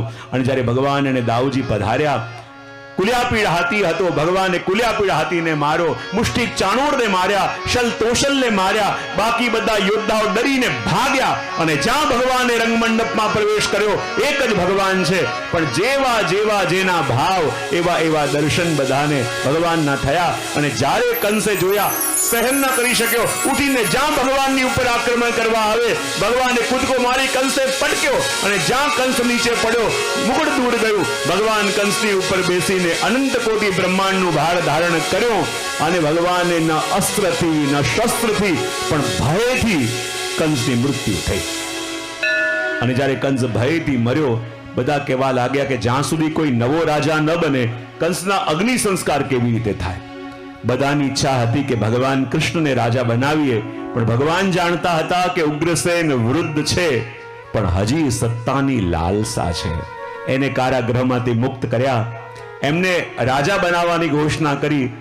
વસુદેવ દેવકીજીને કારાગૃહમાંથી મુક્ત કર્યા, બંનેને વંદન કર્યા કે અમે આપના બાળકો છીએ. અને ત્યારે નંદરાયજી પણ આવ્યા અને કહે ચલ કનૈયા, હવે ઘર તો ચલ. ત્યારે વસુદેવજીએ પ્રભુનો હાથ પકડ્યો કે બાબા, અમે તો એવા માતા પિતા છીએ કે જન્મતાની સાથે પોતાના કાળજાના કકડાને દૂર ભેજી દેવો પડ્યો. હવે આ અમારો પુત્ર અમને આપી દો. નંદરાયજીની આંખમાં આંસુ આવ્યા, કંઈ ના બોલ્યા. બસ પ્રભુનો હાથ વસુદેવજીના હાથમાં પકડાવીને પાછા બ્રજમાં આવ્યા. મૈયા કે આપ તો આવી ગયા, મારો લાલો ક્યાં છે? ત્યારે કે એ હવે ક્યારેય નહીં આવે. બસ એની યાદોના સહારે આપણે જીવન વ્યતીત કરવાનું છે. અને હવે અહીંયા ભગવાન વસુદેવજી અને દેવકીજી પાસે રહી તો રહ્યા છે, પણ વ્રજને ભૂલી શકતા નથી. કહે કે મૈયા મને ક્યાંક ભણવા માટે મોકલી દો. સાંદીપની આશ્રમમાં વિદ્યાભ્યાસ કરવા માટે મોકલવામાં આવ્યા, પણ 64 દિવસોમાં બધી વિદ્યા ભણીને ભગવાન પાછા આવી ગયા. પણ એકવાર જ્યારે ભગવાનનો જન્મદિવસ હતો અને આખી મથુરા નગરી દુલ્હનની જેમ સજાવવામાં આવી છે, જગ્યા જગ્યાએ ઉત્સવ થઈ રહ્યા છે, આનંદ મનાવવામાં આવી રહ્યો છે, અને એ વખતે ભગવાન વ્રજની તરફ દ્રષ્ટિ કરીને ઝરોખામાં ઊભા ઊભા રડી રહ્યા છે. ભગવાનના રુદનની વાત કોણ જાણી શકે? સેવકે જઈને પ્રભુના સખા ઉદ્ધવજીને વાત કરી કે જુઓ, આજે તો પ્રભુનો પ્રાગટ્ય દિવસ, આખી મથુરા નગરીને દુલ્હનની જેમ સજાવવામાં આવી છે, જગ્યા જગ્યાએ ઉત્સવો થઈ રહ્યા છે, પણ પ્રભુની આંખમાં આંસુ છે. ત્યારે ઉદ્ધવજી આવ્યા અને કહે, અરે શ્યામ સુંદર, આજે આપનો જન્મદિવસ આખી મથુરા નગરી દુલ્હનની જેમ સજાવવામાં આવી છે, ઠેર ઠેર રાજિંદ્ર વાગી રહ્યા છે, લોકો નૃત્ય કરી રહ્યા છે, અને આપની આંખોમાં આંસુ કેમ? પ્રભુ શું થયું? અને જ્યાં પ્રભુએ ફરીને ઉદ્ધવજીની ઓર જોયું, આંખોમાંથી આંસુઓની ધારા વહી રહી છે. આવી અવસ્થામાં પ્રભુને આજથી પહેલા ક્યારેય નતા જોયા. ઉદ્ધવજી કે પ્રભુ શું થયું? ત્યારે ભગવાન કે ઉદ્ધવ, હું શું બતાવું? આજે મને કોઈની યાદ આવી રહી છે. ઉદ્ધવ કહે કે પ્રભુ શેની યાદ આવી રહી છે? આટલી જાહોજરાની વચ્ચે રહીને, આવા ઐશ્વર્યની વચ્ચે રહીને પ્રભુ કઈ કમી છે? કોની યાદ આવી રહી છે? અને ત્યારે પ્રભુ કહે, ઉદ્ધવ મોહી બ્રજ બિસરત નાહી. એ ઉદ્ધવ, અહીંયા આવી તો ગયો છું, પણ હું મારા બ્રજને ભૂલી શકતો નથી.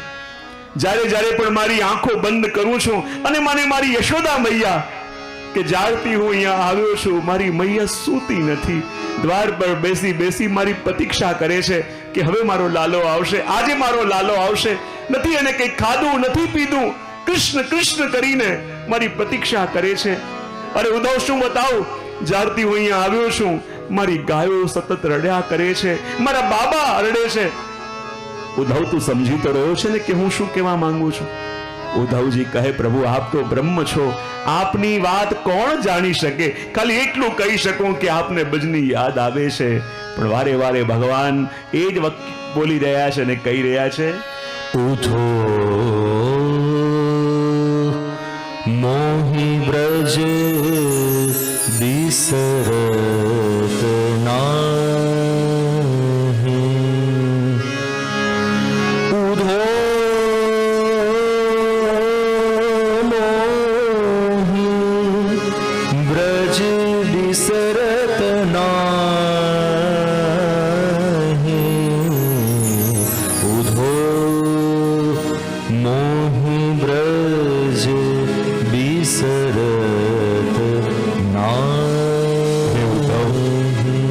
બ્રજને ભૂલી શકતો નથી. તું સમજી તો શકે છે ને હું શું કહેવા માંગુ છું? ઉદ્ધવજી કહે છે કે પ્રભુ, ખાલી એટલું જાણી શકું કે આપને બ્રજની યાદ આવી રહી છે. પણ પ્રભુ, યદિ આપ ખોટું ન માનો તો એક વાત આપને કહું. પ્રભુ કે કહો. ઉદ્ધવજી કહે છે કે પ્રભુ, ખોટું ન માનશો. યાદ તો માણસને એની આવે કે જ્યાં માણસને સુખ મળ્યું હોય. અને પ્રભુ, મને તો એવું કંઈ નથી લાગતું કે પેલા વ્રજવાસીઓએ આપને સુખ આપ્યું હોય. અરે કઈ વસ્તુની કમી અહીંયા મથુરા નગરીમાં છે? આપ એક અવાજ કરો અને 100 સેવકો આપની સેવામાં તૈયાર હોય છે. અરે એક અવાજ કરો, 56 ભોગની સામગ્રી અહીંયા તૈયાર હોય છે. લોકો રાજા ધીરાજ કહેતા આપને થાકતા નથી. એવું કયું સુખ છે જે અહીંયા નથી? અને એવું કયું સુખ છે જે પેલા વ્રજવાસીઓએ આપી દીધું? એ નંદ બાવાને યાદ કરીને રડો છો, જેને આપ તો પિતા માનતા હતા, પણ એણે આપને ક્યારે પોતાના પુત્ર માન્યા નતા.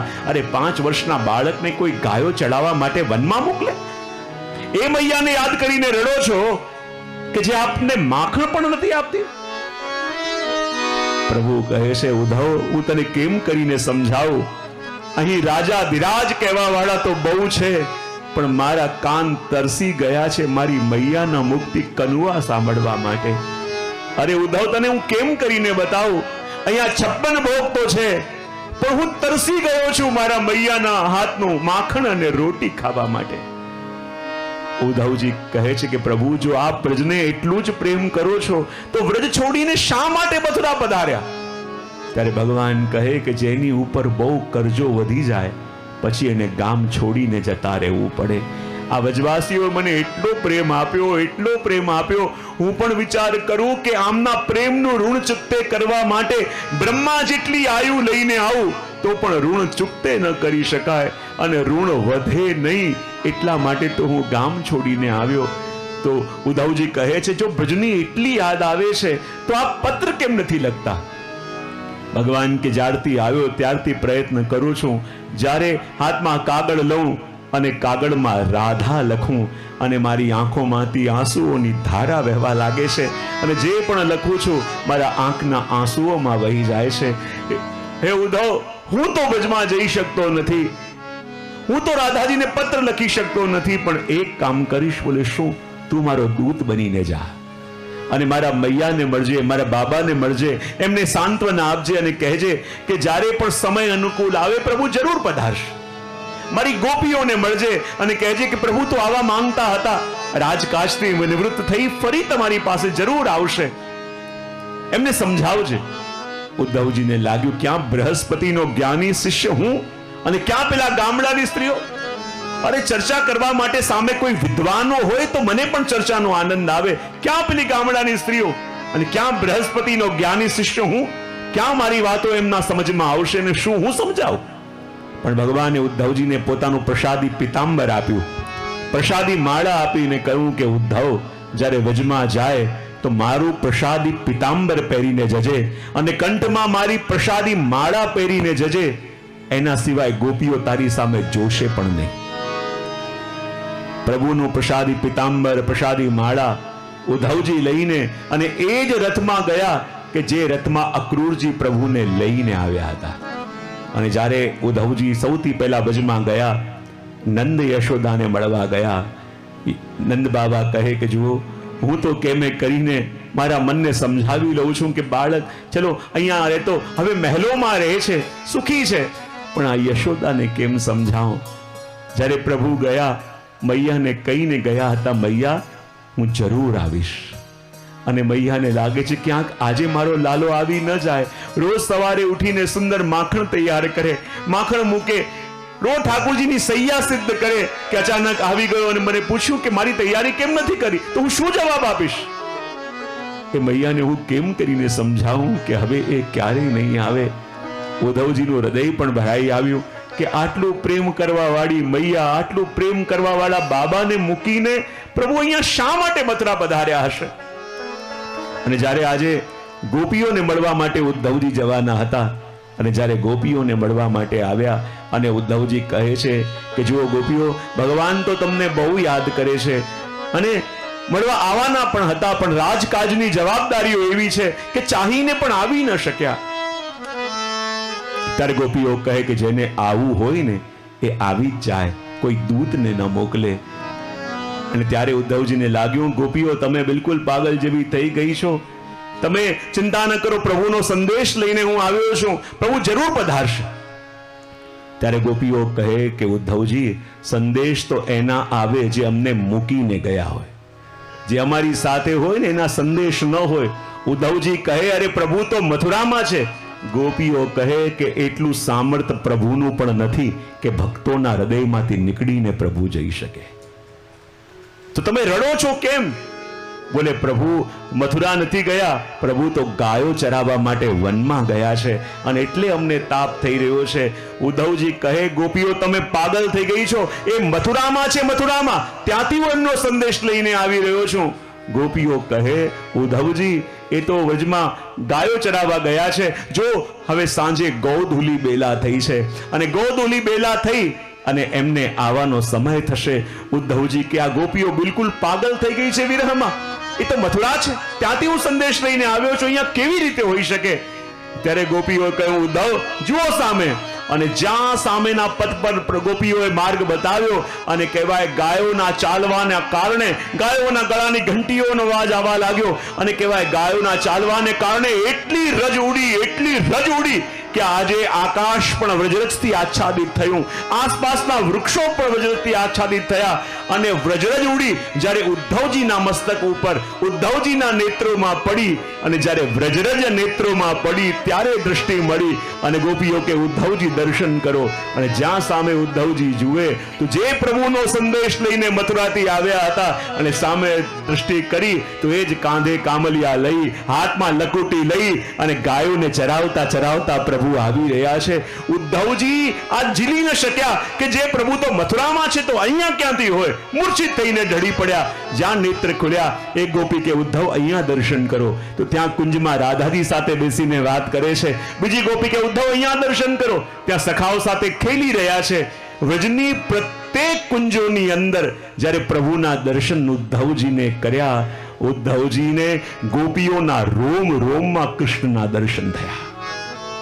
અને ગોપીઓના રોમ રોમમાં કૃષ્ણના દર્શન થયા. અને ઉદ્ધવજી કહેવા લાગ્યા કે હું કોને સંદેશ આપવા આવ્યો છું, કોને ઉપદેશ આપવા આવ્યો છું? હું તો પ્રભુના દર્શન કરીને આવી રહ્યો છું. પણ આ ગોપીઓ તો એ છે કે જેના રોમ રોમમાં કૃષ્ણ બિરાજે છે. અને જેના રોમ રોમમાં કૃષ્ણ બિરાજતા હોય એને કેવો ઉપદેશ અને એને કેવો સંદેશ. 6 મહિના સુધી બ્રજમાં રહ્યા. પ્રભુને વિનંતી કરી કે હે પ્રભુ, હવે જ્યારે મારો જન્મ થાય તો બ્રજમાં કોઈ લતા પતા બનીને મને જન્મ આપજો, જેથી લતા બનીને વ્રજરજમાં લોટેલો રહીશ. અને જ્યારે ભગવાનની વેણુનાદનું શ્રવણ કરીને ગોપીઓ ભાગતી ભાગતી પ્રભુ પાસે જતી હશે, એમની રજરજમાં હું નહાતો રહીશ, ધન્ય થતો રહીશ. જ્યારે જવાનો સમય આવ્યો, ઉદ્ધવજી ફરી યશોદા મૈયાને મળવા માટે આવ્યા. અને ત્યારે યશોદાજીને કહે કે હવે હું મથુરા જઉં છું, આપે પ્રભુને કંઈ કહેવડાવવું છે. ત્યારે યશોદાજી કે મારે કનૈયાને તો કંઈ નથી કહેવડાવો, પણ દેવકીજીને જરૂર કહેવડાવું છે. બોલે શું? એ દેવકીને કહેજો કે યશોદાને જ્યારે જ્યારે પણ કનૈયાની યાદ આવે એટલું હૃદય વિવળ બની જાય છે. દેવકીજીને મારા વતી એટલી વિનંતી કરજો કે બીજું કંઈ નહીં તો તમારે ત્યાં આ યશોદાજીને દાઈ બનાવીને રાખી લો, દાસી બનાવીને રાખી લો. ચાહો તો હું વૃક્ષોમાં જલ આપીશ. અને દેવકીજીને વિપત્તિ હશે તો કૃષ્ણને હું ના કહી દઈશ કે મને માં કહીને ન બોલાવતો, પણ કમથી કમ આ નેત્રોથી પ્રભુના દર્શન થઈ જાય તો મને લાગશે કે મારું જીવન ધન્ય થઈ રહ્યું છે. ઉદ્ધવજીનું હૃદય ભરાઈ આવ્યું કે આવી મૈયાને છોડીને પ્રભુ કેમ પધાર્યા હશે. ઉદ્ધવજી જતા હતા ત્યારે યશોદા મૈયાએ આવીને એક હાથમાં વાંસળી આપી કે દેવકીને શું ખબર, મારા કનૈયાને આ વાંસળી બહુ પ્રિય છે. અને બીજા હાથમાં તાજું માખણ ભરેલી માટલી આપી કે મારો કનૈયો સંકોચ કરતો હશે, એને તો સવારે ઉઠતાની સાથે માખણ અને રોટી જોઈએ. એ દેવકીજીને કહી શકતો નહીં હોય, આ માખણની મટકી લઈ જઈને કનૈયાને આપજો, એ તારી મૈયાએ મોકલી છે. ઉદ્ધવજીની આંખમાં આંસુ આવ્યા. એક હાથમાં બંસી છે, એક હાથમાં માખણની મટકી છે. ઉદ્ધવજી કહે જુઓ તો ખરા આ બ્રજની ભૂમિ કેવી છે. આવ્યો ત્યારે બંને હાથ ખાલી હતા અને જઈ રહ્યો છું ત્યારે બંને હાથ ભરેલા છે.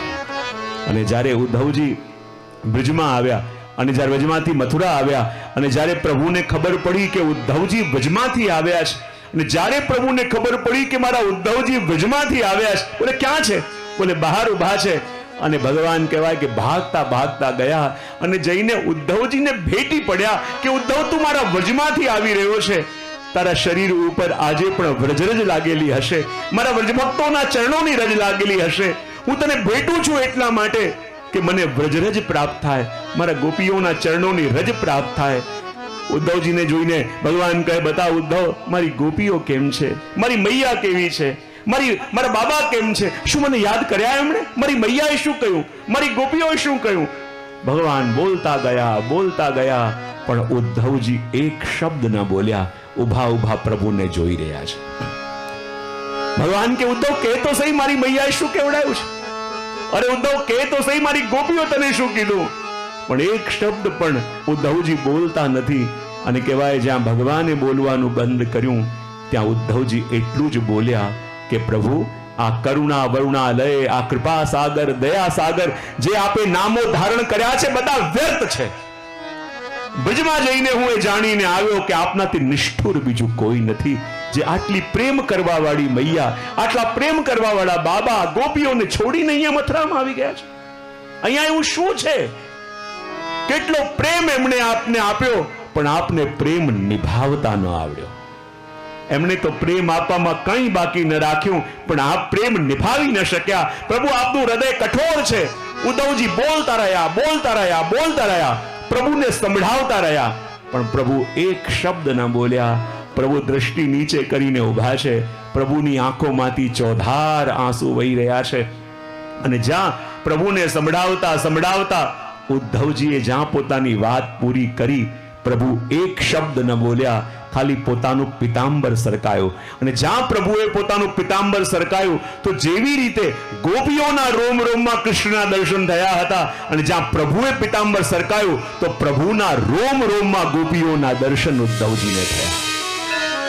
વિચાર કરો, જ્યાં પ્રભુના રોમ રોમમાં ગોપીજનોના દર્શન થયા, અને ત્યારે ઉદ્ધવજીને લાગ્યું કે આ મારું કેટલું મોટું અજ્ઞાન કે મેં ગોપીઓને કૃષ્ણથી અલગ માની અને કૃષ્ણને ગોપીઓથી અલગ માન્યા.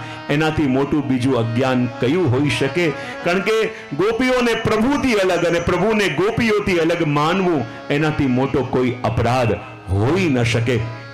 અને ત્યારે એમણે ક્ષમા માંગી. એટલે તો કહેવાય ને કે ગોપીઓના વિરહની વેદનાનું વર્ણન લોકોએ ખૂબ કર્યું છે, પણ ભગવાનની વેદનાનું વર્ણન કરવાનું સામર્થ્ય આજ સુધી કોઈનામાં નથી આવ્યું. વિચાર કરો, એક એક ગોપીઓના આંસુઓની કથા સાંભળીએ તો પણ આપણું હૃદય દ્રવિત થઈ જાય. તો એવી એક એક ગોપી જેના એક એક રોમમાં બિરાજતી હશે, એનો તાપ કેવો હશે? આ સંસારમાં કોઈ એવું નથી બન્યું જે પ્રભુના વિયોગને, પ્રભુના તાપને વર્ણિત કરી શકે.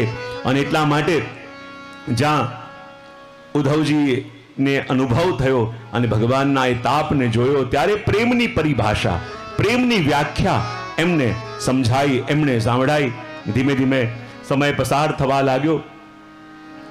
અને કહેવાય ને કે જ્યારે ભગવાને કંસને માર્યો, ત્યારે કંસની બંને પત્નીઓ અસ્તિ અને પ્રાપ્તિ એ રડતા રડતા પોતાના પિતા જરાસંધ પાસે ગઈ અને જરાસંધને જઈને કહ્યું કે આવી રીતે પ્રભુએ એમના પતિનો વધ કર્યો છે, અને બદલો લેવા માટે જરાસંધે એક બે વાર નહીં પણ 17 વાર ભગવાનની ઉપર આક્રમણ કર્યું, પણ ભગવાને દરેક વાર એને હરાવીને પાછો ભગાયો. પણ હવે જ્યારે જરાસંધ આવ્યો તો એકલો નહીં, જેને વરદાન હતું એવા કાલ યવનને લઈને આવ્યો.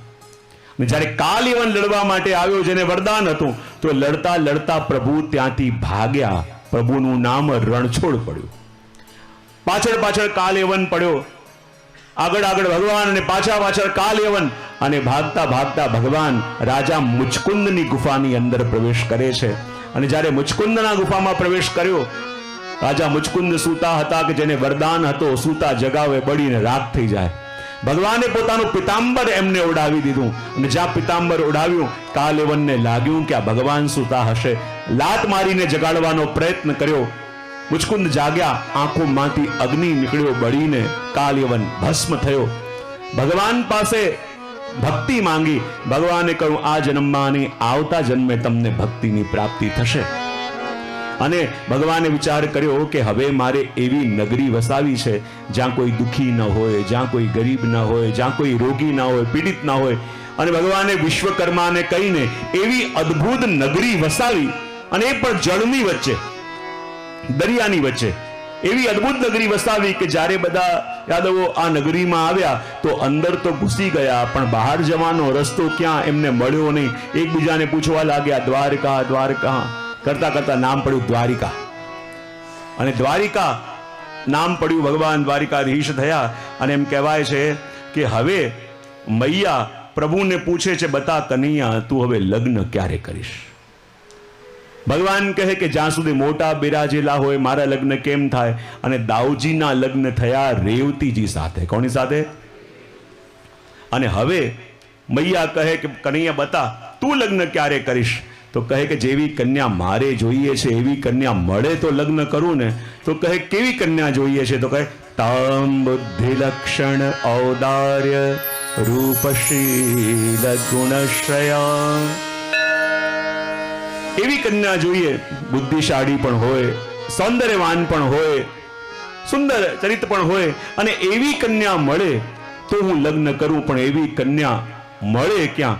ત્યારે નારદજી આવીને કહ્યું, પ્રભુ જેવી કન્યા આપને ધ્યાનમાં છે એવી કન્યા મારા ધ્યાનમાં છે.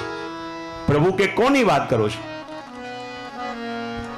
ત્યારે નારદજી કે શું બતાવું પ્રભુ, જ્યારે એની પાસે જાઉં ને અને એની સાથે વાત કરું તો આપનો ચહેરો દેખાય, અને આપની સાથે વાત કરું તો એનો ચહેરો દેખાય. અરે આપ એમના માટે અને એ આપના માટે બન્યા છે. અરે જેવો સ્વભાવ આપનો એવો સ્વભાવ એમનો, અરે જેવા જોવામાં મધુરભાષી આપ એવા એ પણ છે. પ્રભુ કે કોની વાત કરો છો? બોલે વિદર્ભના રાજા કૌંડિન્યપુરના નરેશ, રાજા ભીષ્મકની કન્યા રૂકમણીજીની. અરે શું વાત કરું પ્રભુ, આપ મોહન છો તો એ માયા છે, આપ વિષ્ણુ છો તો એ લક્ષ્મી છે, આપ એમના માટે અને એ આપના માટે છે. ભગવાન કે વાત તો મને પણ ગમી, પણ એમની સગાઈ તો મારા ચચેરા ભાઈ શિશુપાલ સાથે થઈ ગઈ છે. હવે જો એમની સાથે લગ્ન કરવા હોય તો હરણ કરીને લઈ જવું પડે, અને હરણ કરવા માટે પણ એની ઈચ્છા છે કે એની ખબર કેમ પડે? ઈચ્છા ન હોય અને હરણ કરું તો શ્રાપ મળે.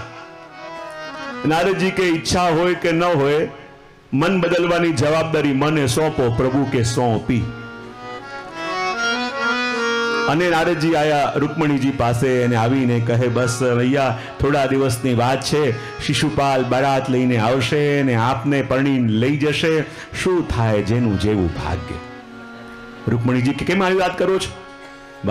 નારદજી કહે કે આખા દુનિયામાં ગોતી ગોતી એક શિશુપાલ આપને મળ્યો. અરે આપના યોગ્ય કોઈ આ દુનિયામાં હોય તો ખાલી કોઈ એક જ છે. અરે શું વાત કરું, જ્યારે એમની પાસે જાઉં તો આપનો ચહેરો દેખાય, આપની પાસે આવું તો એનો ચહેરો દેખાય. અરે જેવા સુંદર આપ એવા એ, જેવા મધુરભાષી આપ એવા એ, જેવો સ્વભાવ આપનો બિલકુલ એવો સ્વભાવ એમનો. અરે આપ એમના માટે અને એ આપના માટે બન્યા છે. રૂકમણીજી કે કોની વાત કરો છો? બોલે ભગવાન દ્વારિકાધીશની વાત. અને એમ કહેવાય કે નારદજીએ પ્રભુના એટલા વર્ણન કર્યા, એટલા વખાણ કર્યા કે પ્રભુના ગુણોનું શ્રવણ કરતા કરતા રૂકમણીજીને પ્રભુથી પ્રેમ થઈ ગયો. અને રૂકમણીજીને પ્રભુથી પ્રેમ થઈ ગયો ત્યારે રૂકમણીજી કહે કે મને પણ સ્નેહ તો થઈ ગયો છે, પણ મારા સ્નેહની વાત પ્રભુને કરું કેવી રીતે? નારદજી કે એમાં શું થઈ ગયું? પત્ર લખો. રૂકમણીજી કે જેને ક્યારે મળી નથી, કોઈ પરિચય નથી, અને પત્ર લખીશ તો મારા માટે શું વિચાર કરશે? ક્યારે મળ્યા નથી, જોયા નથી ને પત્ર લખે છે. નારદજી કે અમારા પ્રભુની ચિંતા ન કરો, એમને ખોટું નહીં લાગે, બહુ મોડર્ન છે, પત્ર લખો. હવે રૂકમણીજી પત્ર લખવાનો વિચાર કરે કે કેવી રીતે પત્ર લખું. પણ રૂકમણીજી પત્ર લખે તો પત્ર લખવામાં થોડો ટાઈમ જાય કે ન જાય? વિચારવું પડે, જાય કે ન જાય? તો જ્યાં સુધી પત્ર લખાય છે ત્યાં સુધી એક મહત્વની એનાઉન્સમેન્ટ પણ કરી દઈએ.